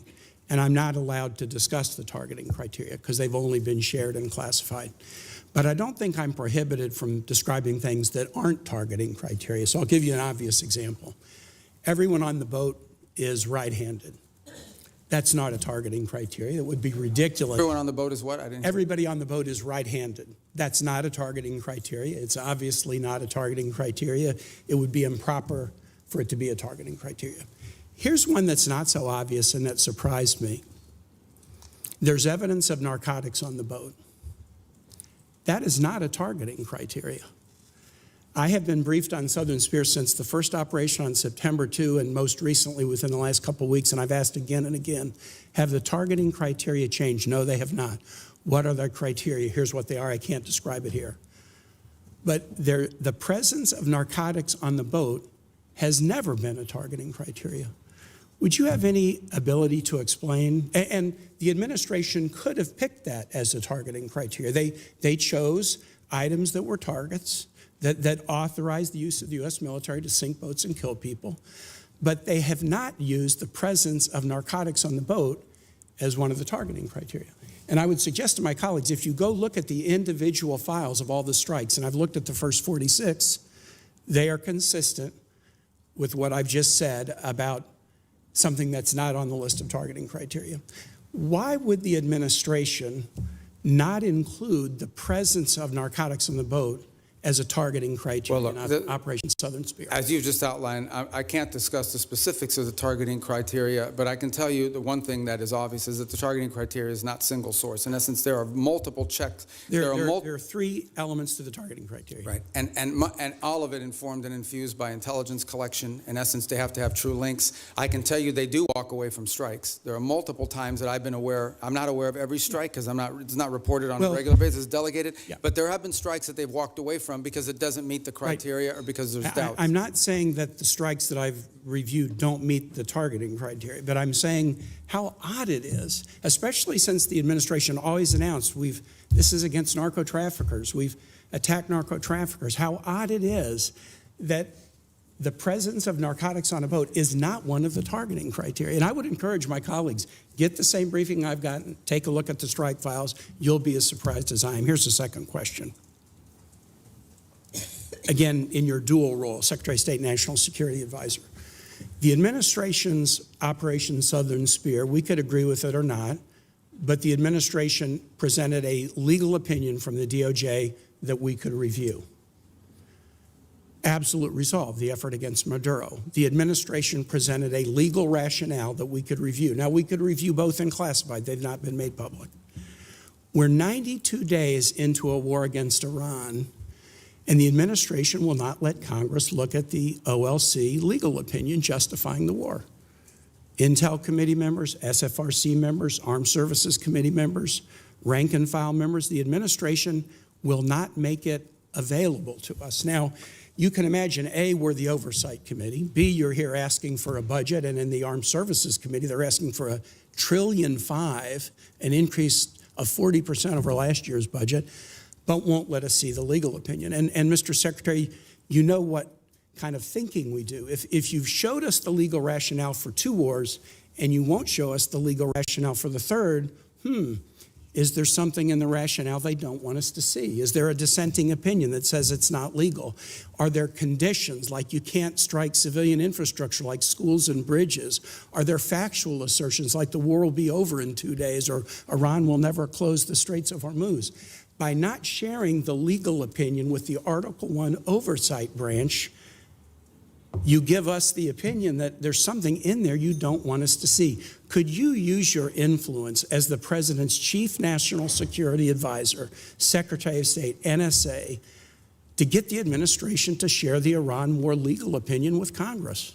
Well, look, first of all, obviously the Department of State does not develop the legal opinion. That's But the you're Office the of Legal national, Counsel. you're the chief national. So I think what you're asking is why haven't the Office of Legal Counsel provided it? They don't work for the National Security I'm Council. actually They don't work for asking, me. will you use your influence as Well, I will President's certainly Chief inquire as to National why. Security Here's what I'll do. Advisor? I can certainly inquire as to why it has not been available. I don't think there's a reason why. I am not aware that.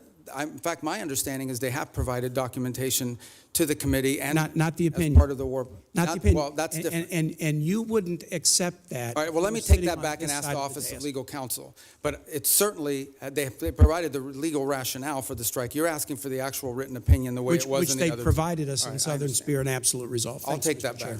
back. Thank you. Senator Lee.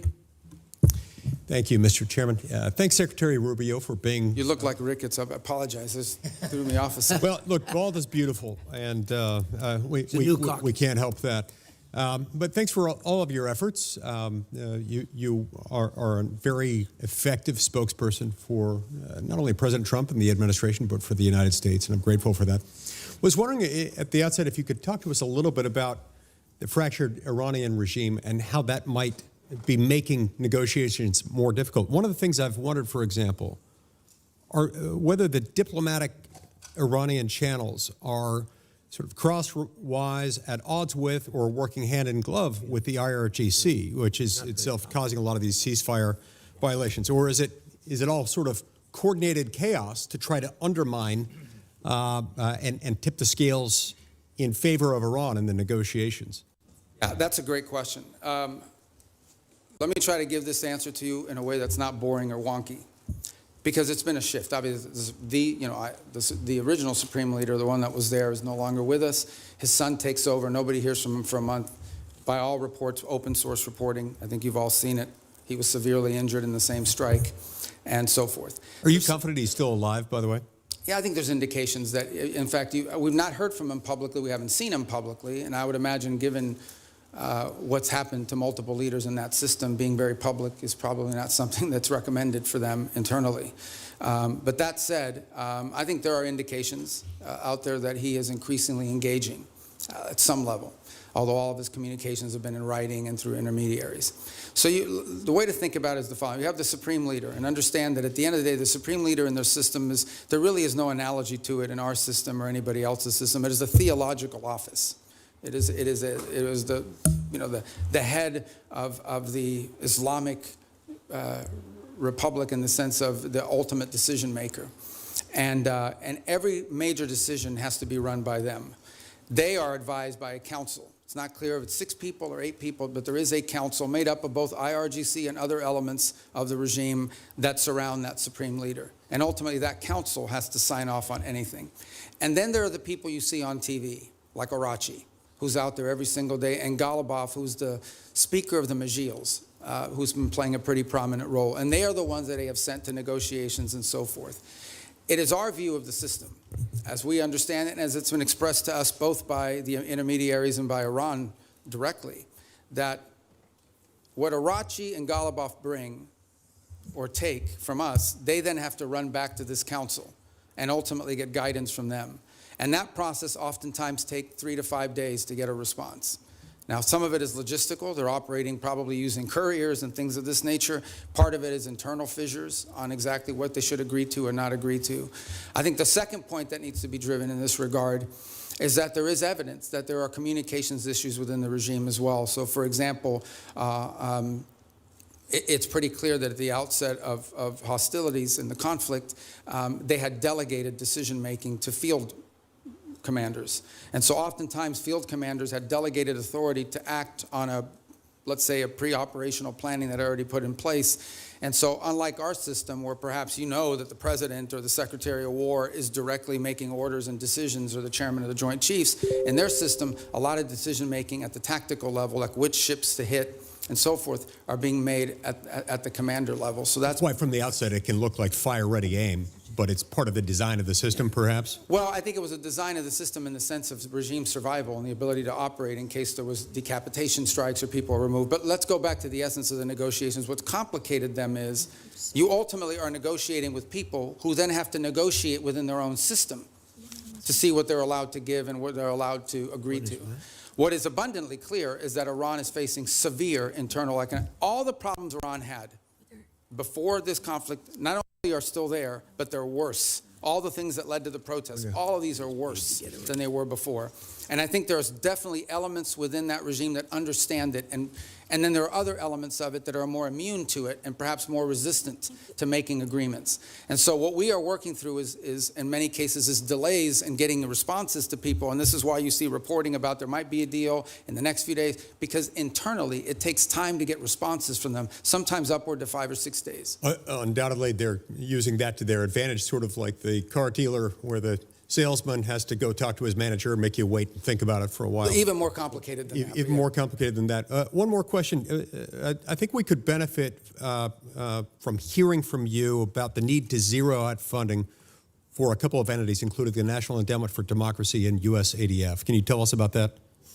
Well, look, these programs, I think, have served a purpose in the past, and obviously there's a congressional role to play here, right? I mean, at the end of the day, these programs have had, especially the National Endowment for Democracy, has had support in Congress in the past. And look, I was here for 16 years. I understand that you're going to pass an appropriations bill, and the appropriations bill is going to have things in it that we don't have in ours. That's just the way it is. And we understand it. We'll make it work. But we are concerned, or have been concerned in the past, about organizations that sort of have lost their purpose and what they're advancing. And at the end of the day, look, we have a lot of resources. The United States is the richest country in the world. We have the largest government budget in the world, but we don't have unlimited resources. We still have to be able to strategically spend our money. And the State Department, you know, when I took over, a lot of people are like, oh, that's a mess. State Department's not that big. The majority of our employees are local hires overseas. We have, you know, foreign service officers, career civil servants, but compared to some of these other agencies that are out there, we're not that large, and yet we have a global footprint. We're really, other than the department, I would say beyond the Department of War, we're the only ones that are present almost everywhere on the planet. So we have limited resources, and we have to be able to allocate those resources in ways that are driven by the core mission of advancing our national security. And oftentimes that will mean that things we have paid for in the past, we can't continue to fund because there are other things. It might be good, but there might be something else that's more important and even better. Other cases, we may still spend money on a purpose, but we want to be driven not just by, we don't want to be judged just by how much money we're spending on something. We also want outcomes for it. We want to show outcomes. That's been the goal behind these MOUs, these compacts with the 32 countries that we've entered into in a week plan, is we're not just trying to solve the disease problem this year. We're trying to build the local capacity so that 5 years from now, they won't need aid anymore because their local systems can handle it. Saying 5 years, some countries may take 10 years. But nonetheless, that's the goal, and it's been very well received. Thank you. Thank you, Senator Lee. Senator Merkley. Thank you, Mr. Chairman and Mr. Secretary. Good to see you. As Senator Shaheen noted, you've expressed that no one died as a result of the sudden shutdown of AID. And I did ask you last time you were here about that, and I won't repeat all that, but I want to note that the folks who study this at the schools of public health, the Harvard Chen School, the Boston University School of Public Health, estimate that over 500,000 children have died from that sudden shutdown. I want to kind of put a note on that. If you were to walk across this country, you'd see one dead child equivalent every roughly 30 feet. That's the level of carnage. I know you disagree with that, but many experts who are in this field, that is their estimate. And I hope you'll ponder that as we strive to rebuild our programs related to malaria, tuberculosis, AIDS, HIV, nutrition, and certainly infectious diseases like Ebola. I wanted to turn, though, to Taiwan. It's an area that you and I worked on quite a bit together when you were here, including the Taiwan Relations Reinforcement Act and the Transnational Repression Policy Act, and the Hong Kong Economic and Trade Offs Certification Act. And I'm very concerned about the President's comments on his recent trip. He noted that arms sales to Taiwan are a, quote, very good negotiating chip. And when he was asked about how much he talked about arms sales with China, he said, we discussed arms sales, quote, in great detail. The 6 assurances included that arms sales to Taiwan would never be a negotiating chip. My concern is that the President now has kind of accentuated the arms sales by not approving, not putting the stamp of approval and completing the arms sale that Congress has already funded. And that this sets a stage for China to very much proceed to pursue more aggressively their effort to incorporate Taiwan into the broader framework of China, including extinguishing Taiwan's democracy. So I'd just like to hear your thoughts. Hopefully there's a path here that will re-accentuate our support for Taiwan's democracy. Thank you. That's an important question. So let me first say on Taiwan, and I think I made this point myself, either on the trip in China or thereafter when we returned. There's been no change to U.S. policy towards Taiwan. I think there's, obviously the Chinese side would like to see a change in the verbiage, but no change has been made in that regard. The second point I would make is, I believe in December, I know in December of this year, we did approve an arms sales, I think $11 billion. I think it's the single largest arms sale ever. It was a huge sale to Taiwan. This was just last December. I think it's more than the totality of the 4 years under the Biden administration. And I would recall that there were a 6-year period of time under the Obama administration where there were no sales to Taiwan. There is a second pending sale, which I think is the one you're referring to. It's the $14 billion one, and that remains under review. And but we just did one in December. So I don't think it's, and I'm not saying you're saying this, but I don't think it's fair to say that the U.S. is not providing it. We just had a massive arms sales, and it was so big and so noticeable that the Chinese became very aggressive about it in some of the incursions they undertook as a result of it. And as I said, it was more in one sale than we did in the entirety of the Biden administration, if I'm correct, and I think I am on that point. So, but the most important thing to understand is we want to see the status quo preserved as is at this moment. That's our policy. That's what we've said. That's what we continue to say. It's a very, as you know, a very delicate relationship to balance. But our policy on Taiwan has not changed, and it did not change on this trip. Another issue that you and I worked on was the Uyghur Forced Labor Prevention Act. And it's really been the most effective strategy for saying that products produced by slave labor will not be admitted into the United States. And we've turned down a lot of products from China, but then they're transshipped, often just into Canada. it would be a far more effective policy if Mexico, Canada, and Europe were to join us. Is that an objective you can pursue in your role? It is, and as you said, it's an enforcement challenge. I think the initial enforcement was easier because it was more straightforward. I think the transshipment issue makes it harder because it requires more paperwork, more due diligence, and frankly, in many cases, some of it is obscured. But I want to make this point. There's clearly a humanitarian aspect to it. There's clearly a humane aspect to forced labor, which is horrifying. Separate but related, there's an economic aspect to it. It is also, unfair competition for our companies to have to compete against someone who has free labor, basically compelled and forced labor. So we've made the argument on two fronts. Not just is this immoral, but it is and horrific, but it's also an enormous economic disadvantage, not just for us, but for companies all over the world. As you can imagine, depending on the country, some are more willing to lean in on these issues than others. I think just yesterday, last week, the foreign minister of China was visiting Canada, and where they sort of announced, or at least put out the prospect of how Canada can export more to China next year. That was the carrot. What we don't know in those, and I'm not blaming Canada, I'm just saying in general, they do this all over the world. There's a stick associated with it. And I would imagine that China's I know that they put tremendous amount of pressures on countries around the world not to comply with restrictions like the ones we put. I agree. If we got Canada and Mexico to agree, given our current trade arrangements, it would make it far more effective. To date, we have not been successful at convincing them that they should do that because, among other things, I think they fear retribution. But we certainly will continue to raise it because we think it harms them. Senator Barrasso. Thanks, Mr. Chairman. Mr. Secretary, great to see you again. You opened by talking about American leadership and American interests. And later this month, the G7 is going to be meeting in France, and then next month, NATO meeting in Turkey. Just overview, what are the priorities you're going to go into those meetings with? G7? G7 and NATO, coming up next month in this. Yeah. Well, NATO will be a fun meeting.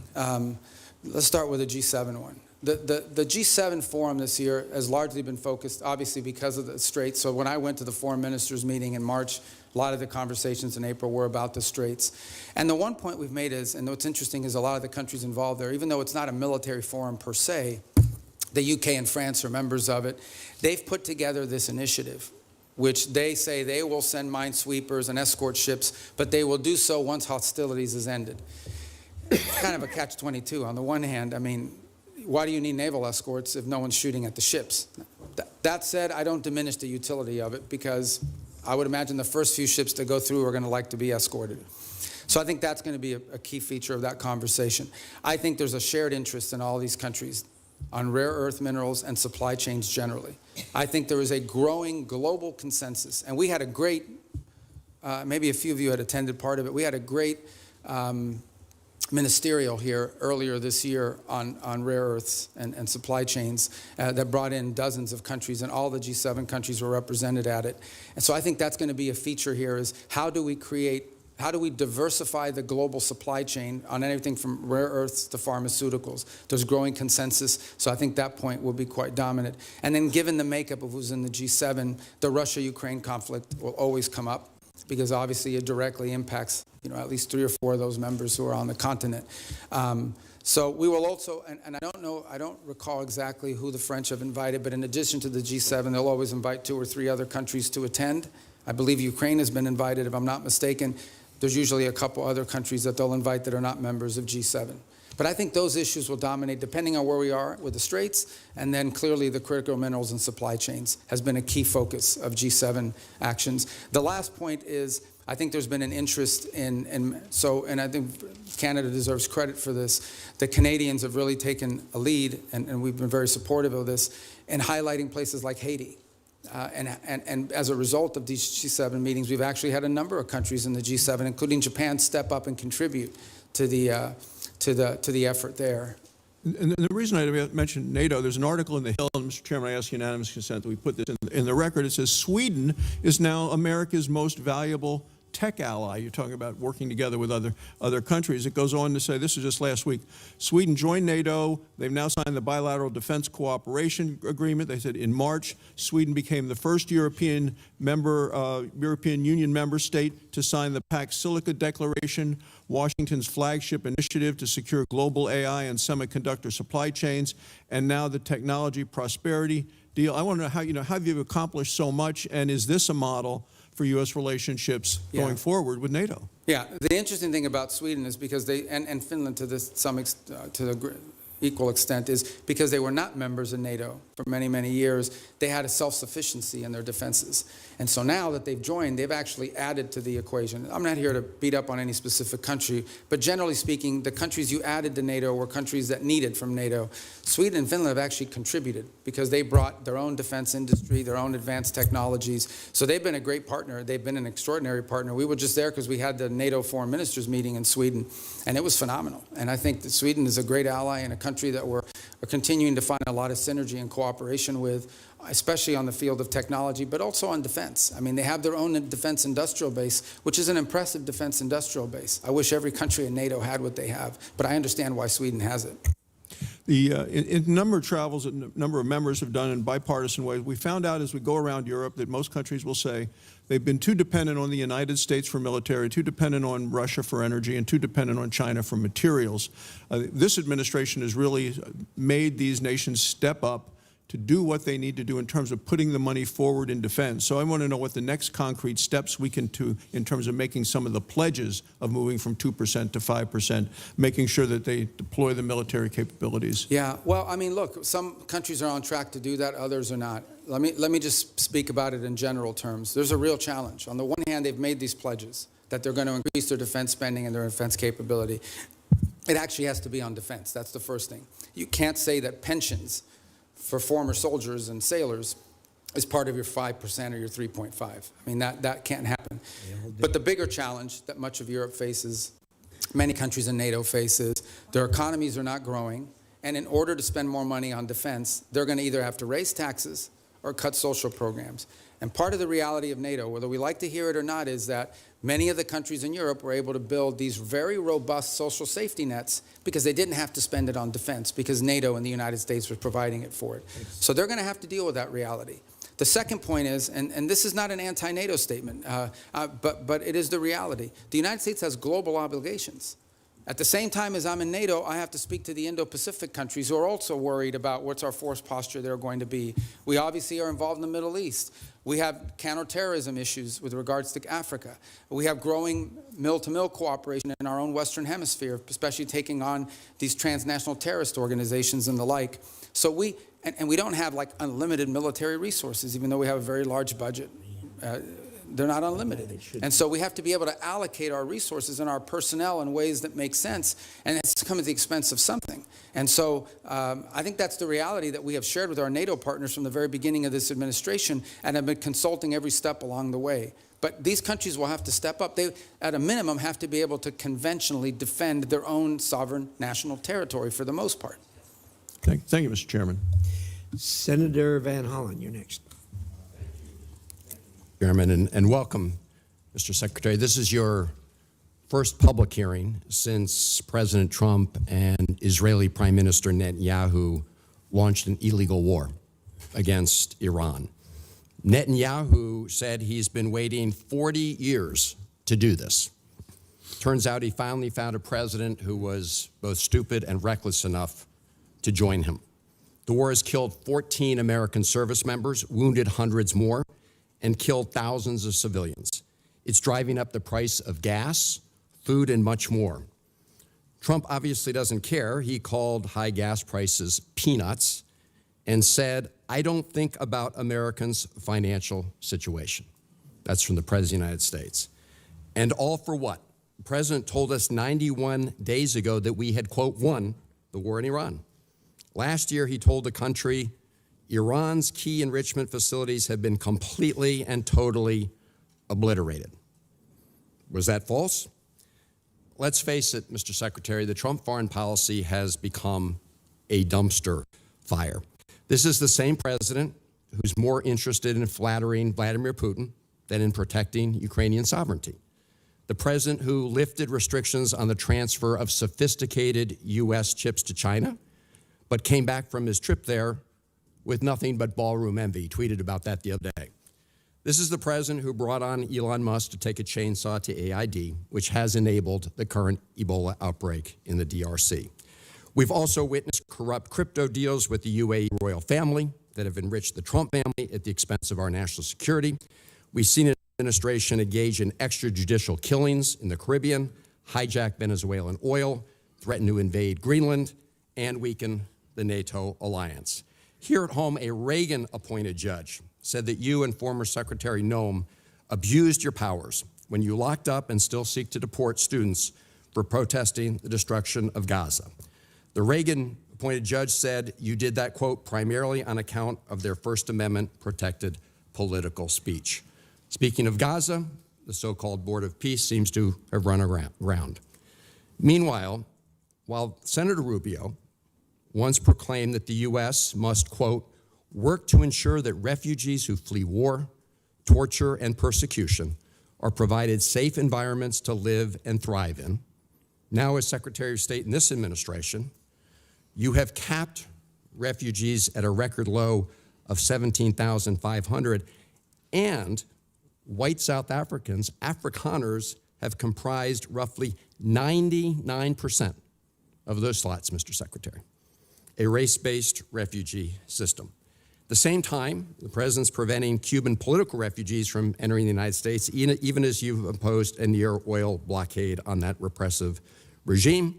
The stated goal is to change the government there, but the only real change is humanitarian crisis inflicted on millions of people, not members of the regime.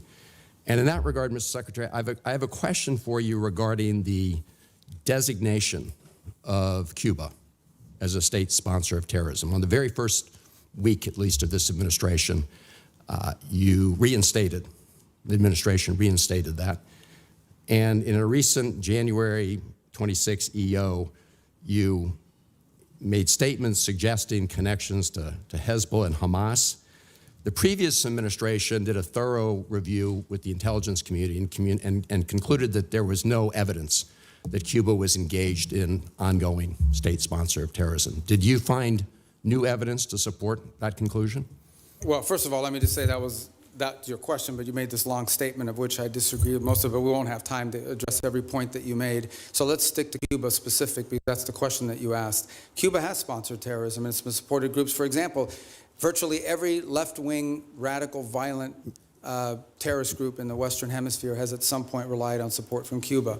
The ELN, the FARC dissidents, including them, have been involved there. We also know, for example, that Cuba continues to host a pretty substantial collection intelligence sites on behalf of the Chinese and the Russians. But you look at the region, you look at all of these leftist Marxist terrorist organizations, all of them, in many cases, got their seed money from the Cubans. If I can move on. I noticed you did not answer my question, because my question specifically related to whether there was new evidence to support that conclusion. I can just tell you. Why would I need new evidence? Because you're claiming that they're a state-sponsored terrorism, suggesting they're ongoingly involved in that. My final question to you, Mr. Secretary, relates to the Al-Aqsa Mosque complex. There have been reports that the United States is working with Israel to take away the Kingdom of Jordan's custodianship over the Al-Aqsa Mosque complex in East Jerusalem. Can you confirm today that there's no truth? I'm not even aware of those reports. There are reports, so I was hoping you could confirm. Is that like a media report, or? There have been several media reports. Yes. Well, you know the media is always accurate. No, they're not, and that's why I'm getting. Yeah, no, I've never even heard that. That's the first time I even hear anybody discuss that. All right, well, I'm glad to hear that, Mr. Secretary. But we have a great relationship with Jordan, you know, and we're very helpful. I've just never heard that before. You should, I don't know what article you're referring to, just give it to me, I'll look at it. I'm happy to. Is it a credible website? I'm glad to hear you say, Mr. Secretary, there's no truth to it. I've never heard that discussed by anybody. Thank you much, Senator Paul. You're up next. Oops, I'm sorry. Senator Daines was here earlier. I apologize, Senator. Right. Senator Daines. Chairman, thank you. Ranking Member Shaheen, good to see you as well. One of the underreported successes for your diplomacy and this administration is what's happened to the peace agreement, a landmark agreement between Armenia and Azerbaijan. I know, Mr. Secretary, you just were in the region most recently. a major step forward for a region long beset by conflict, nearly 40 years of a hot war. And through your leadership and President Trump's leadership, you've brought true peace to an area of the world sandwiched in between Russia and Iran. It was creative thinking that led to the establishment of the Trump route for international peace and prosperity as a solution to some of the stickier issues in that negotiation. The program promises to be a boon, not only for Armenia and Azerbaijan, but also many neighboring countries. As Brzezinski once said, talking on the global chessboard, his book, that Central Asia is the wine bottle and Azerbaijan's the cork. You uncork the wine bottle, suddenly you've got oil and gas and critical minerals flowing back towards the West instead of to Russia, to China, and to Iran. Mr. Secretary, can you tell us a little bit about how you plan to implement the TRIP framework agreements and deliver major economic benefit to both the United States in a very historically troubled region? Thanks. Actually, as you said, I was there last week. What was it, Tuesday maybe? We signed the TRIP agreement between the U.S. and Armenia, and this is, you described it as a corridor, which I know it's the anchor of a peace agreement with Armenia and Azerbaijan, and that's critical, but it's much more than just the anchor of a peace agreement. It really has the opportunity to revolutionize Armenia's strategic location and become a central hub for trade in the region. It solves the issue of access that Azerbaijan cared about, and it was an irritant in their relationship, but it does much more than that. It has the ability to transform the Armenian economy in a very powerful way. Here's the other thing that it's done. You know, for a long period of time, our relations with Armenia were quite stagnant, and in many cases, I would argue, almost non-existent. It has also reinvigorated that relationship between our two countries and allow us to explore opportunities in all sorts of other fields. So we're involved in that very heavily now. We literally just signed the agreement, and it will allow us to drive and hopefully incentivize U.S. private sector investment in this corridor to the benefit of American companies and American interests, but also to the benefit of Armenia, Azerbaijan, and other regional countries. I would also argue, by the way, and just to point out, and I don't mean this again, I think this is pretty well understood in the open source reporting, the Russians are less than happy about our engagement there. I think there's evidence that they would like the current president to lose his election as a result of this growing relationship with the United States. To be clear, we're not there to infringe on Armenian sovereignty. We're not asking them not to be friends with other countries. We just want to be able to have a relationship with them that's built not just on peace. Peace is important, but that's just the beginning. It's the economic opportunities that it provides. There are American companies and American workers that will benefit from it, but the Armenian people will be the ultimate beneficiaries of this corridor opening. Just remarkable. And we were there together, in fact, last August at the White House when President Aliyev of Azerbaijan, Prime Minister Pashinyan of Armenia came to sign that agreement with President Trump's leadership. To think a Shiite Muslim country, Azerbaijan, and Armenia, one of the oldest Christian countries in the world, came together to sign a peace agreement was truly a breakthrough. And so it's an underreported story, in my opinion, Mr. Secretary. I think we need to get the story out. This is a critical geopolitical problem that has been definitely remedied by the leadership of this administration. Yeah, I mean, the key, Senator Daines, is going to be execution. Like, you can sign an agreement, you can have the things in place. We now have to make sure we are focused on driving it and ensuring that to the extent American companies can contribute to the infrastructure, to the railway, to the highway, to everything that needs to happen in order for that corridor to open. And then the spin-off effect of it as well. We don't need to dominate it. We're not asking for an American monopoly economic, but we do want our companies to get a fair shake in there. And by the way, partnering with Armenian companies in many cases, so it becomes mutually beneficial. Secretary Rubio, before my time runs out, I want to bring up one very important final point. As you well know, I've been spending a lot of time over the past few years working with our friends in Central Asia, across the Caspian there, with the 5 Central Asian countries. Things are progressing well thanks to your engagement and encouragement and President Trump's. And we're seeing a lot of fruit from last year's C5+1 summit that was right here in Washington. That being said, there is still a major hurdle to strengthen our ties. One of the key irritants to our friends in Azerbaijan and in Central Asia is the infamous Jackson-Vanik trade restrictions. These are Soviet-era relic restrictions. In fact, Senator Murphy and I are the co-leads on the repeal. It's long past due that we get this changed. Mr. Secretary, is removing these restrictions a priority for you and your department? and removing them have a significant impact on our relations with Central Asia. Yeah, it's a detriment. We'd like to see it removed, and I think you should talk to the chairman and the ranking member about putting it on the agenda with you guys. They're right there. You can tell them. But It's finance. oh, it's finance. You don't have jurisdiction over that? It is. That's my job. And Mr. Secretary, Finance. Well, that's good. That's what I do too. It's not my job. It's and our encouragement from our friends over in the House will be helpful. We'll work with you on that, Mr. Secretary. you should get it Thank passed. you. I mean, Thank look, you. it We would need be to get very done. helpful. Yeah, it would be. Thank you. Absolutely. First of all, let me say that I absolutely concur with the Secretary and Senator Daines with you, and I've talked to the President about this, as you know, and I have actually talked to the Chairman of the Finance Committee, who I know relatively well, and we actually have a plan for going forward, and you and I are going to meet on that here pretty quickly. I'm glad I have friends in high places, Mr. Chairman. Thank you. But no, you're absolutely right on that, and it's just in the queue. So, with that, let us go to Senator Coons. Thank you, Mr. Chairman, Ranking Member, Mr. Secretary, National Security Advisor. Good to see you again. I know from our service here together that you agree that China is the greatest national security threat that we face. And one of the key reasons is their repeated threats to take control of Taiwan by force if necessary.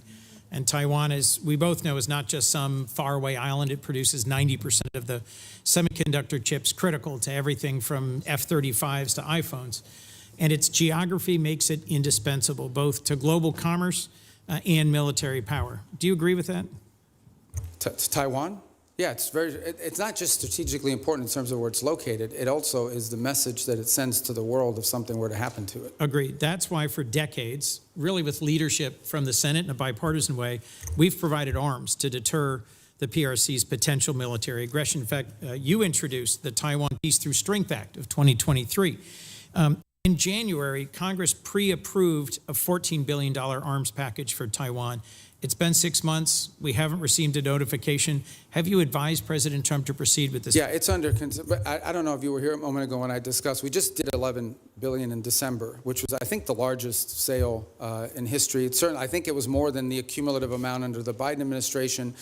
And I recall during 6 years of the Obama administration, there was zero gone to Taiwan. So some way you would argue that we're trying to make up ground. So why hold off on it now? Well, so the other 14 is being reviewed. It's under review. It hasn't been, I think it's been noticed, but it hasn't been reviewed. I mean, it hasn't been approved yet. So it's under review under the White House. Mr. Secretary, my concern is that President Trump has said publicly that arms sales to Taipei are a great negotiating chip with China. And my concern at a time when the PRC has been far more aggressive than they were in previous years, centerline crossing, circumnavigation of Australia, aiding Iran and Russia in their war goals and aims, frankly, literally helping Iranians target U.S. service members. I respect the importance of our having an open negotiation and relationship with the PRC, but in the meetings you were in Beijing, did the president offer to condition arms sales to Taiwan in order to placate Xi Jinping? Well, look, I'm not going to discuss what was the president's words in a meeting, and not suffice it to say that, you know, that specific question you just asked, that's not the context in which the president has raised this in the past. When the president says it's a great negotiating thing, what he's really saying is it's because China, as you can imagine, always mentions this. Like, this is a top priority for them. They are constantly talking about Taiwan arms sales, but that in no way is what is holding up our decision-making or the White House's decision-making. It is something the president will have to decide on the timing of when and how that is executed on. It's been approved by Congress. It's been noticed. The money's available. And as I said, we are just coming off the heels of a very large sale in December of last year. So there are a variety of reasons why these things don't happen immediately. Well, I'll just assert, Mr. Secretary, that there is more reason than ever for the administration with congressional support to continue providing robust military capacity to Taiwan, given that the PRC is more and more regionally aggressive. You also introduced and passed legislation in 23 prohibiting any president from unilaterally withdrawing from NATO. I assume this was because you recognize that our alliances are a key advantage against Russia, against China, against other adversaries. Do you still consider Article 5 an unconditional commitment? Yeah, so let me address that holistically, if it's okay, because I think we have time to do it. First of all, you're right. I have, throughout my entire career in the Senate, and through much of my time now in this administration, been a supporter of NATO. I see its utility. The key, and I'm just being honest with you when we talk about this, one of the key arguments that I would always use on behalf of NATO is the fact that it allows us basing rights that we could use in a contingency operation in a time of conflict, in a time of need, that we just have had. So when you have countries in this alliance, because understand, at the end of the day, we are providing basically the defense backbone of an entire continent of rich countries. These are not poor countries, these are rich countries. And the utility of NATO for us is that it provides these basing rights. Now we are living in a world in which some of these countries, I point to Spain as an example, openly brag about how they've denied us the use of these bases.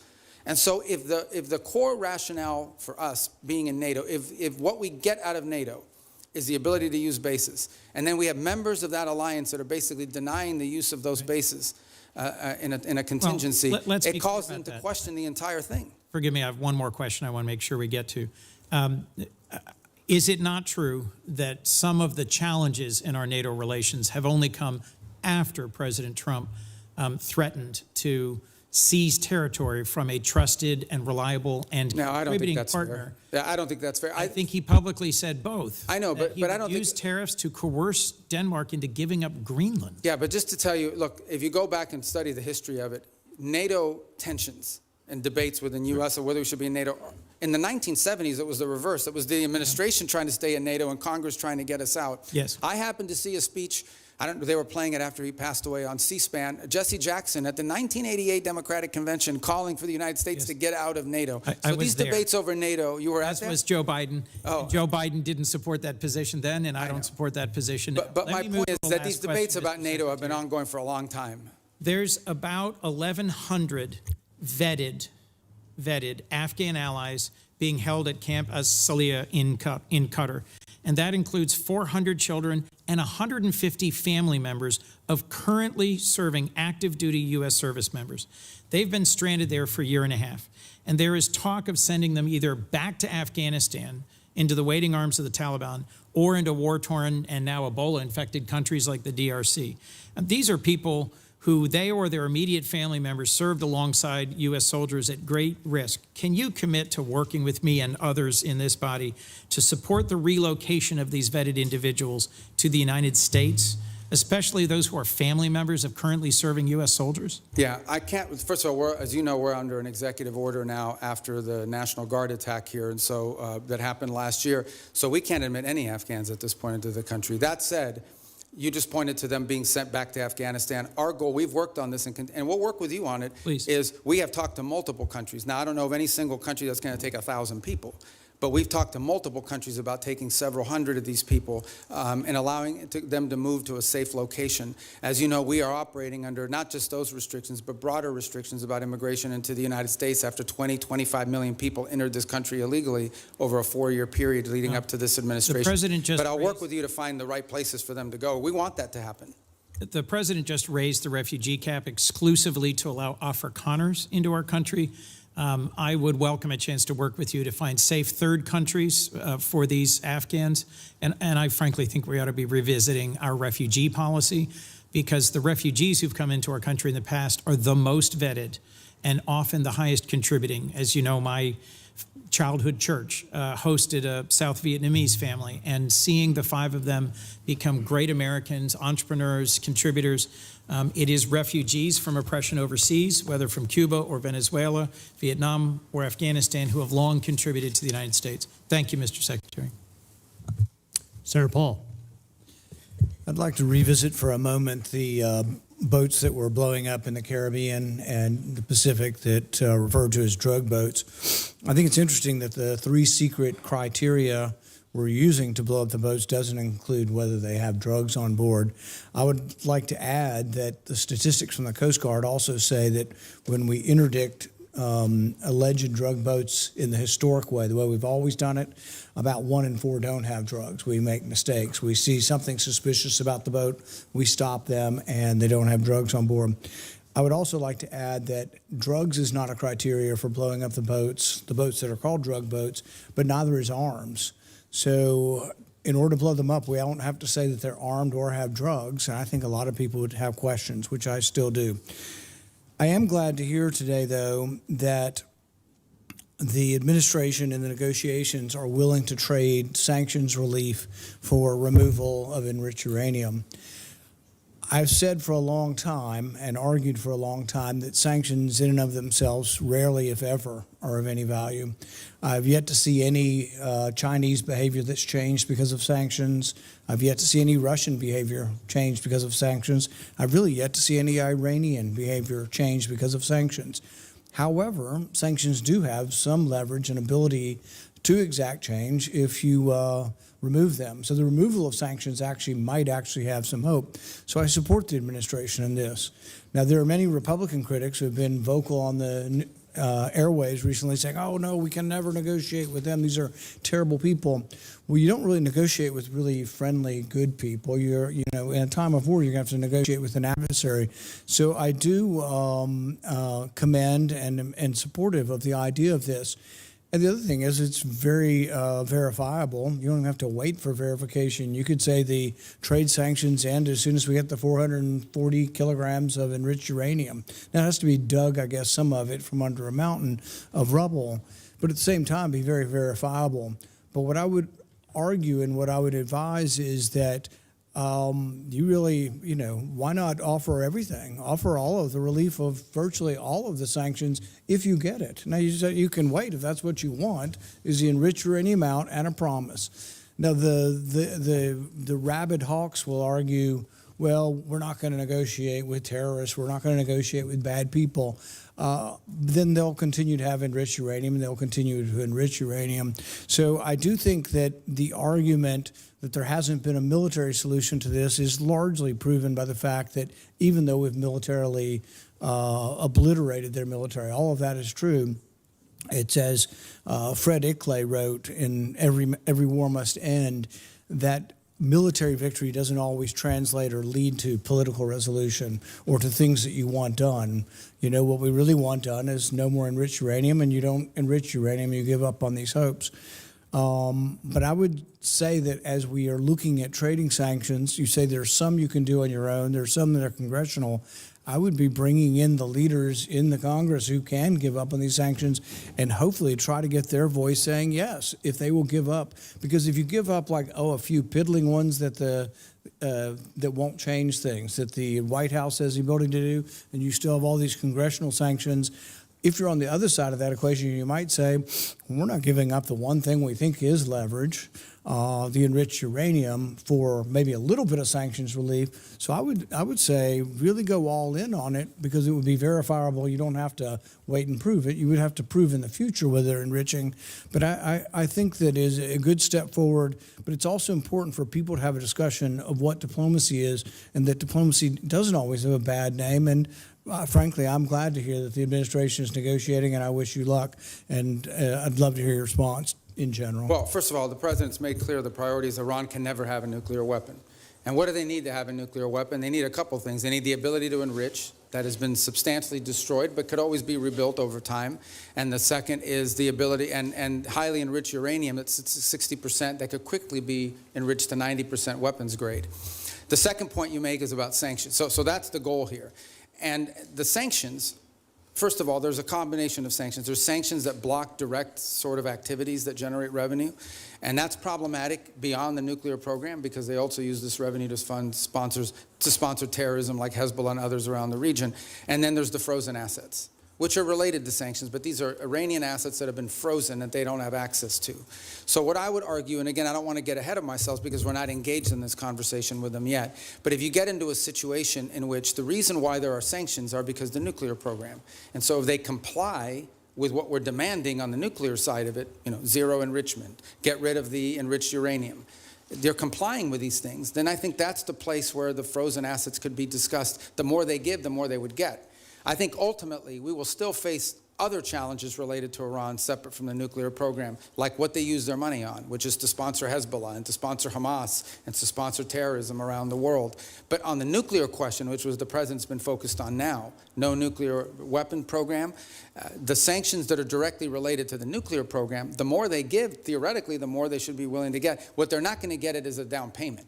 They're not going to get it as a signing bonus. And I would also point out that negotiations on nuclear matters are highly complex, highly technical. And so it will take some time to work through that, as is sanctions, by the way, highly technical and in many cases multifaceted. There are UN sanctions, there are US sanctions, there are US congressional sanctions. So there's a lot to unravel there. Is benefit from the idea of trading sanctions relief for activity. And if you don't ever trade them, if you just have them on the book, then I think they're of little value in changing behavior. Thank you. Senator Booker. Thank you very much. Mr. Secretary, you and I talked a lot about Africa, and I raised concerns about a lot of the cuts. We're seeing globally an increase in tuberculosis, an increase in malaria cases. We see a continued ongoing on the continent HIV crisis. And the United States has pulled back from a lot of its investments in those areas. Now with the crisis with Ebola, we see the challenges that have been brought about as a result of our surveillance, early detection, and the like. So I'm just very concerned about what the administration's strategy is, because we're clearly seeing here that what goes on the continent of Africa directly affects our public health as well. Well, first of all, I don't agree with that assessment. I mean, first of all, it's not about cutting back. As if the response here is not just how much money you spend, it's what results you're going to get. Now, let's talk about Ebola for a second. Ebola, the outbreak in Ebola was in a war-torn, isolated rural area in the DRC. That's where that began. Since that time, our response has been very quick, very rapid. Well, so you're saying you did not cut early detection, Pierce. I'm not talking about... I'm saying that whatever you're pointing to as a cut is not the reason why there was an Ebola outbreak. I'm not connecting the two. I'm simply saying... Well, you are connecting them. You said that our cuts... Senator Rubio, I'm not trying to get in an argument with you. I would really like to actually have my questions answered. So very quickly, we cut early detection when it comes to infectious diseases on the continent. Factually, this is not an opinion. We made those cuts. We cut early warning systems on the continent. It had nothing to do with the Ebola outbreak. So I don't need to tell you, Secretary Rubio, that we're living in a place where an infectious disease crisis anywhere is a threat to public health everywhere. The United States has made major reductions in these areas that have put us more at risk. If you're talking about this clearly Ebola crisis, there's other things and other cuts we've made, and you see it factually. Even our own State Department personnel that I've talked to are saying we're less prepared for a global outbreak than we were before. And my worry is, specifically in a budget hearing, is this budget makes even deeper cuts into the kind of things that could prevent the next outbreak, or, as we've seen unfortunately with COVID, have us more prepared. Yeah, I don't agree with that assessment. I don't know who told you that at the State Department. So just let's as an move example, on. My time is limited. I know, but that's an important question. I don't want to agree eat up your time, but I need to answer that because I just don't agree with that. Mr. Secretary, you can't even agree on the facts. Because that's not accurate. I mean, again, you look at what we've entered into with these It's countries. not accurate that we cut early detection. Because those have all been repurposed in different arrangements that we now have with these countries. As an example, I would like, for the record, because we're not going to cover it in my short time, if you're telling me we are as prepared or more prepared before the Trump administration came in, I'd like to see the facts. I think when these reforms are finalized, which we're on the verge of doing, we're actually going to be better prepared. We are responding today faster, not just to humanitarian crisis, but to outbreaks than we were before. We are responding in some cases within 72 hours, are able to move funds to task, which you weren't able to do in the old system. And we're also building the capacity of these nation states through these compacts. May I please reclaim my time to shift gears? The Strait of Hormuz, I was listening to the conversations you had with some of my colleagues. We've now seen the Strait closed for months, and you explained that we're going to see an opening of the Strait, and that ultimately the exchange we will get for that is, after that fact, we will release certain sanctions. Is that correct? No, that's not what I said. What I said was that if they open the Straits, we will lift our blockade. The Straits and the blockade are what are interrelated. And so for the nuclear program, in exchange for getting rid of the fissile material out of country, I imagine, is what the highly enriched uranium, we would release sanctions. Is that correct? Well, it's not just that. It's also their enrichment activity. They would have to, they would have to make very severe and significant concessions on what they intend to enrich in the future. And already with the March relaxing of sanctions, allowing Iranians to sell oil to the Chinese, estimates have been between $10 and $50 billion they got from that relaxing of sanctions. How much money might we see in a deal in our relaxings of sanctions in order to get rid of the highly enriched uranium and stop their enrichment? Well, let me just tell you on that portion. The sanctions that were released on Iran were boats on the water.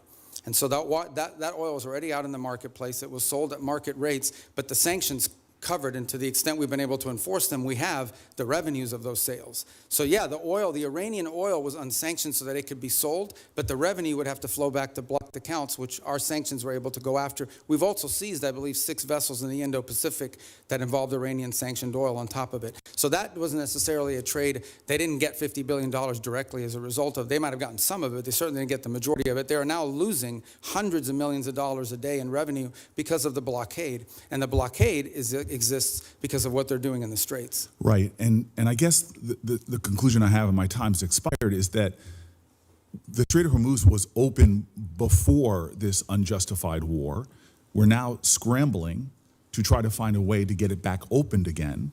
Not only is it causing economic havoc to our country and to residents all around this nation, families trying to make ends meet, but you see on top of that, the Iranians finding ways to leverage that, as we allowed them to do with the Chinese for tens of billions of dollars. And so my point is, before we even get to a nuclear negotiation, this regime is getting money to rebuild, purchase more drones, cause more havoc. And this is before we're even trying to get back to. But I apologize. I don't understand how they're getting this. What revenue are you referring to? Well, there's 2 sources of revenue we're seeing. One is the revenue from the Chinese, that's factually documented. And number 2, the revenue that you're proposing that they should receive by releasing all of their highly enriched uranium, as well as in making a commitment about their enrichment capacities. Okay, yeah. Hold on. And that was the exact deal that you guys vilified, that the president and you vilified President Obama from having. Yeah. Now, so here we have a worse situation where our adversary and our enemy, who's causing havoc in the region, who is funding proxy terrorists, has discovered, thanks to you all, the power of shutting down the Strait of Hormuz. No, they didn't discover. They knew that a long time ago, and they've done it before. Clearly, we all knew that a long time ago. That's why ill-conceived war should have never happened. Yeah, but you have made our adversary in a stronger negotiating position. We are the strongest nation on the planet Earth, and we're in a stalemate with Iran. And now we're begging to get back into a deal that you all trashed in the first place. There's no one begging. Clearly, this is a Senator Booker, your time's up. Senator Rubio, since he's gone over, I do want to address some of these points because they go to the heart of the matter. No one's begging for anything here. The Iranians might be begging because their economy's losing hundreds of millions of dollars a day. That they are losing. Understand, Iran had street protests going on before all of this started. All of those factors, economic factors in Iran, are far worse today than they were 6 months ago when those protests were happening. They have hyperinflation. Their currency's completely devalued. They're struggling to make payroll for their government workers. Iran is in a very serious situation. And if it was up to the political class there, and I understand everybody there is sort of radical in some way, but if it was up to the people that actually go to elections and wear the suits and you see on TV, they'd probably make a deal tomorrow. The issue they're facing is that the supreme leader and the IRGC Corps are a little bit more immune from those pressures until they can be convinced otherwise. And I think that's the direction that they're moving in, because the reality, I don't know where you're getting this perception that Iran is stronger. Iran has no navy left. They've lost a substantial percentage of their defense industrial base. That Iran has lost a substantial percentage of their missile launchers. And their economy is far worse today, and I mean far worse today, than it was 6 to 9 months ago. And they are looking at hundreds of billions of dollars of reconstruction costs just to get to where they were 6 months ago. Mr. Rubio, you keep telling us how we're winning this war. The president keeps saying, well, the war's over completely annihilated. The war is not over. And yet the American people see how we're losing at the pump and with their costs, and yet this thing still hasn't been resolved. Every day he tweets out, oh, we've obliterated them, we've annihilated them, they're going to surrender. But yet we still find ourselves spending billions of dollars a week Senator on Booker, a war abroad. You've gone way over. And it would be nice if we had hearings where people Thank had you, to be Senator Booker. Senator Scott. All right. Secretary Rubio. So first off, do you think it's important to Americans that the Iranian regime doesn't have nuclear weapons and ability to destroy? I think it's important to the world. Yeah.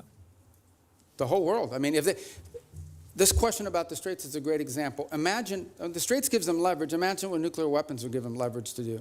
At that point, they wouldn't even have to announce that we're controlling this. They would just say, we control the Straits. There's nothing you can do about it because our nuclear weapon will allow us to do it. You will have to pay us a toll for using an international waterway from now on, and you can't do anything to us militarily because we'll blow you up with a nuclear weapon. That is the leverage that they were trying to build. If they ever got a nuclear weapon, not only would they have a nuclear weapon, not only would they control the Straits, they would be able to act with impunity because you wouldn't be able to touch them. You wouldn't be able to do anything about them. Right. I want to thank you for what you're doing. Let's talk about Latin America, which is, as you know, important to a lot of people in our state. So thanks for what you've done with both Venezuela and Cuba. Let's do Venezuela first. I think every Venezuelan I know is appreciative of what happened with Maduro. And I know you have a three-step process to get to democracy there. Can you talk about where you are? I mean, I know you've busted your butt to try to get Delcy Rodriguez to do the right thing. We still, unfortunately, have political prisoners not released. We still have oppression. So can you just talk about the process you're going through? Well, first of all, I remind everybody, what's today, the 2nd? So it's literally been 5 months. Right. Like, I know it seems like it was 10 years ago, but it's been 5 months. And I think Venezuela is in a better place today and in a better trajectory today than it was 5 months ago. Now, is it where it needs to be? Is it where it needs to ultimately wind up? The answer is, of course, no. Ultimately, in order to truly transition, they have to have multi-party, free and fair elections. But the conditions for free and fair elections are the following. First of all, you have to have a free and open media. And while you've seen independent journalists are now, for the first time, activated again, that has to exist. Political parties have to be given the space and time to organize. The National Electoral Council has to be reformed so that it has members in it that will actually accurately count the vote. You have to have certain conditions in place. I'm not telling you that's 5 years from now, but it's been 5 months, so I want to be relative to that. Here's what I can tell you. For the first time, since in the pre-Chavez era, maybe ever, and certainly since the post-Chavez era, the oil wealth of the country is not being stolen. The oil wealth of the country is going directly to pay government workers, buy medical equipment, audited by KPMG. That's a significant advance. That's not a permanent situation, but that's a very valuable one today. You have seen reforms. You have seen, for example, the infamous prison, El Acoide, has been closed. You still have about 400 and something, what we determined to believe to be political prisoners, but you've had many others that have been released, including many high-profile ones. You've seen a systemic reform in individuals involved in their government, replaced by new people. Some we don't know well, others we know a little bit about, but certainly better than the people whose place they took before. You've seen a level of cooperation on a couple of topics that I actually can't even discuss in a setting like this, but be more than happy to talk to you about, any of you about, in the appropriate setting. And I think that's been a positive. By the way, you've seen the retrieval. The United States, with the full cooperation of the Venezuelans, went in and retrieved highly enriched uranium. They had highly enriched uranium in their country because of an old reactor program, not because of nuclear weapons or anything, and they wanted it out of their country. And we were able to go in and actually retrieve it along with the UK mission that went in with us and get it. We have a functioning embassy, and we have direct flights for the first time. Venezuelans are now able to go back, not just visit relatives, but begin to engage in the economic life of the country. All of that is to say, it's been 5 months. There is a lot more to go. This is not the direction we want Venezuela to be. But what I will say is that the Venezuela that's there now, under the interim authorities, does not pose the threat to the United States that it posed 5 months ago, when it was an open base of operation for Iranian operatives, for Cuban intelligence, and for others who used it as a base of operation against the national interest. But we have a lot of work to do. We are nowhere near where we want to get to there. Can you give the same thing about Cuba? I mean, Cuba's a very different thing, yeah. I mean, I think the misnomer about Cuba, or the misunderstanding about Cuba's actually not controlled by the government. Cuba's controlled by a military holding company named Gaesa. And Gaesa virtually owns anything. They own the tourist sector, they own mining, they own the gas stations, they own everything. They generate about 70% of Cuba's GDP is under the control of this military company. And they're sitting on between $14 and $17 billion in assets. So you have people literally starving, people literally like power grid that hasn't been maintained in 10 years. And yet you have this holding military company sitting on these assets. And by the way, not a penny of the money in the military holding company translates over to the public treasury. So the fundamental challenge we have here is that Cuba needs to be, in order for it not to continue to be a failed state, which poses a threat to the United States, they need systemic and serious reform.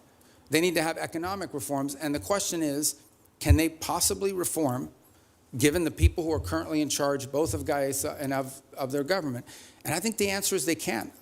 I really don't believe this system is capable of reform unless new people take over or a new mindset takes hold. Now, we've engaged in conversations with them. We've offered them what I think needs to happen in order for their economy to recover. And that's the last point I would make, is I think somebody raised this issue of oil blockade. Cuba was having blackouts well before January 3rd of this year.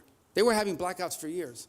And they were having blackouts for two reasons. Number one, No one will give you free oil except Maduro. That's what's changed here. What's changed here is they're no longer getting free oil from Venezuela. And number two, the main reason why they have oil energy blackouts is because they didn't invest a single dollar back into their plants, back into improving their plants. And they could have bought this equipment from any company in the world, but they didn't invest in it. Instead, they invested it to build tourist hotels that now sit empty because there's no tourism into Cuba. So Cuba's a little bit more complicated than Venezuela, but it's a mess. Thanks for what you're doing. Thank you, Mr. Chairman. Secretary Rubio, I trust you're familiar with then CENTCOM Commander and future Secretary of Defense Jim Mattis's famous quote about the importance of funding our foreign policy apparatus. In 2013, in response to a question from the now chairman of SASC, General Mattis pointed out that if you don't find, and I quote him, if you don't fund the State Department fully, then I need to buy more ammunition ultimately, end quote. Unfortunately, despite his service in the first Trump administration, the second time around, you seem to have taken the message as a blueprint rather than as a warning. The budget that you're presenting today unfortunately, cuts the State Department by about I have a third, to cut this. After you previously tried to enact steep I have a cuts staff and elimination. meeting that I was not aware of, and is a staff meeting for my work now. But Rubio's sharp. Rubio is definitely sharp. The man knows, he's well informed, he's experienced. You may agree or disagree with him. And some of these questions, like Booker, what the hell? He just wasted 5 minutes. That was all over the place. That was like, and he didn't even get the story straight. It's like you hear these questions and they just look ridiculous. Let me get in there and ask some questions, or some of you. So I'm just saying. Now, we can debate later and talk about some of the things that were brought up. And yes, like Charles says, you don't need a navy a full-blown navy to threaten what's going on in the Strait. The Mosquito fleet, missiles, drones, the threat itself, just the threat itself is why those ships are not moving. So something's got to be done about that. And this is going to rear its ugly head in the future all over again. And you're giving Iranian freaking more time to buy, more time to regroup, more time to take care of their proxies, ceasefire in Lebanon, that's what they need to regroup, Hezbollah. I mean, this is just craziness. This has to come to an end somehow, some way. So we got to just see how the end game is here and how it's resolved. But he said the war is over. And then Booker said, no, it's not. And Rubio said the war is over. So it looks like they're giving diplomacy 100% of their effort. A lot of us have been saying, are they going to strike militarily? Right now, just based on what happened yesterday, with Israel being told to stand down and don't do it, I don't know if the language is true. You're effing crazy, you're effing insane, all that other stuff. It's obvious they want to try to work the way of diplomacy here. So we just got to see how this plays out. The question is, we could want to do so many things. Is the hardliners and the IRGC and in the mouse, he's saying that the mouse seems to be alive. That was interesting. Rubio says indications are that he is alive and he's starting to communicate more. That caught me. Of all the things, I was like, oh shit, did he just confirm the mouse is alive? So it doesn't, we could talk all the talk that we want and what we want to happen in negotiations, but Iran has to agree to it. So I think their idea is, by continuing the blockade, we'll apply the pressure so far enough, because they are critical with their economy, that they'll eventually come to the table and submit to concessions or whatever it is. That's what they think. I think that's what the logic is. That's what it sounds like to me. They're going to give this a chance. I don't see anything militarily happening based on what I just heard. I think they're going to give this chance of a deal, no matter what it takes. They're trying to make a deal. That's what I'm getting the vibe of. Especially when he says there's no war. And they're doing everything they can to try to keep things at a reasonable level as far as exchanges. It's offensive in nature. It's a love tap. Israel, stand down. Hezbollah, stand down. So everything is for the sake of making a deal. All this effort is to make a deal. It looks like the deal is more likely. What kind of a deal it is, we'll have to wait and see. That's just my opinion.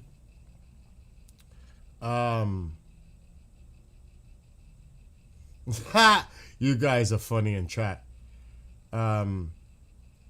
Anyway, I need to go because I have a meeting. So love to all of you. Be well, be blessed, be safe. Keep me informed if anything comes up. And again, my love to all of you and blessings. And I'll see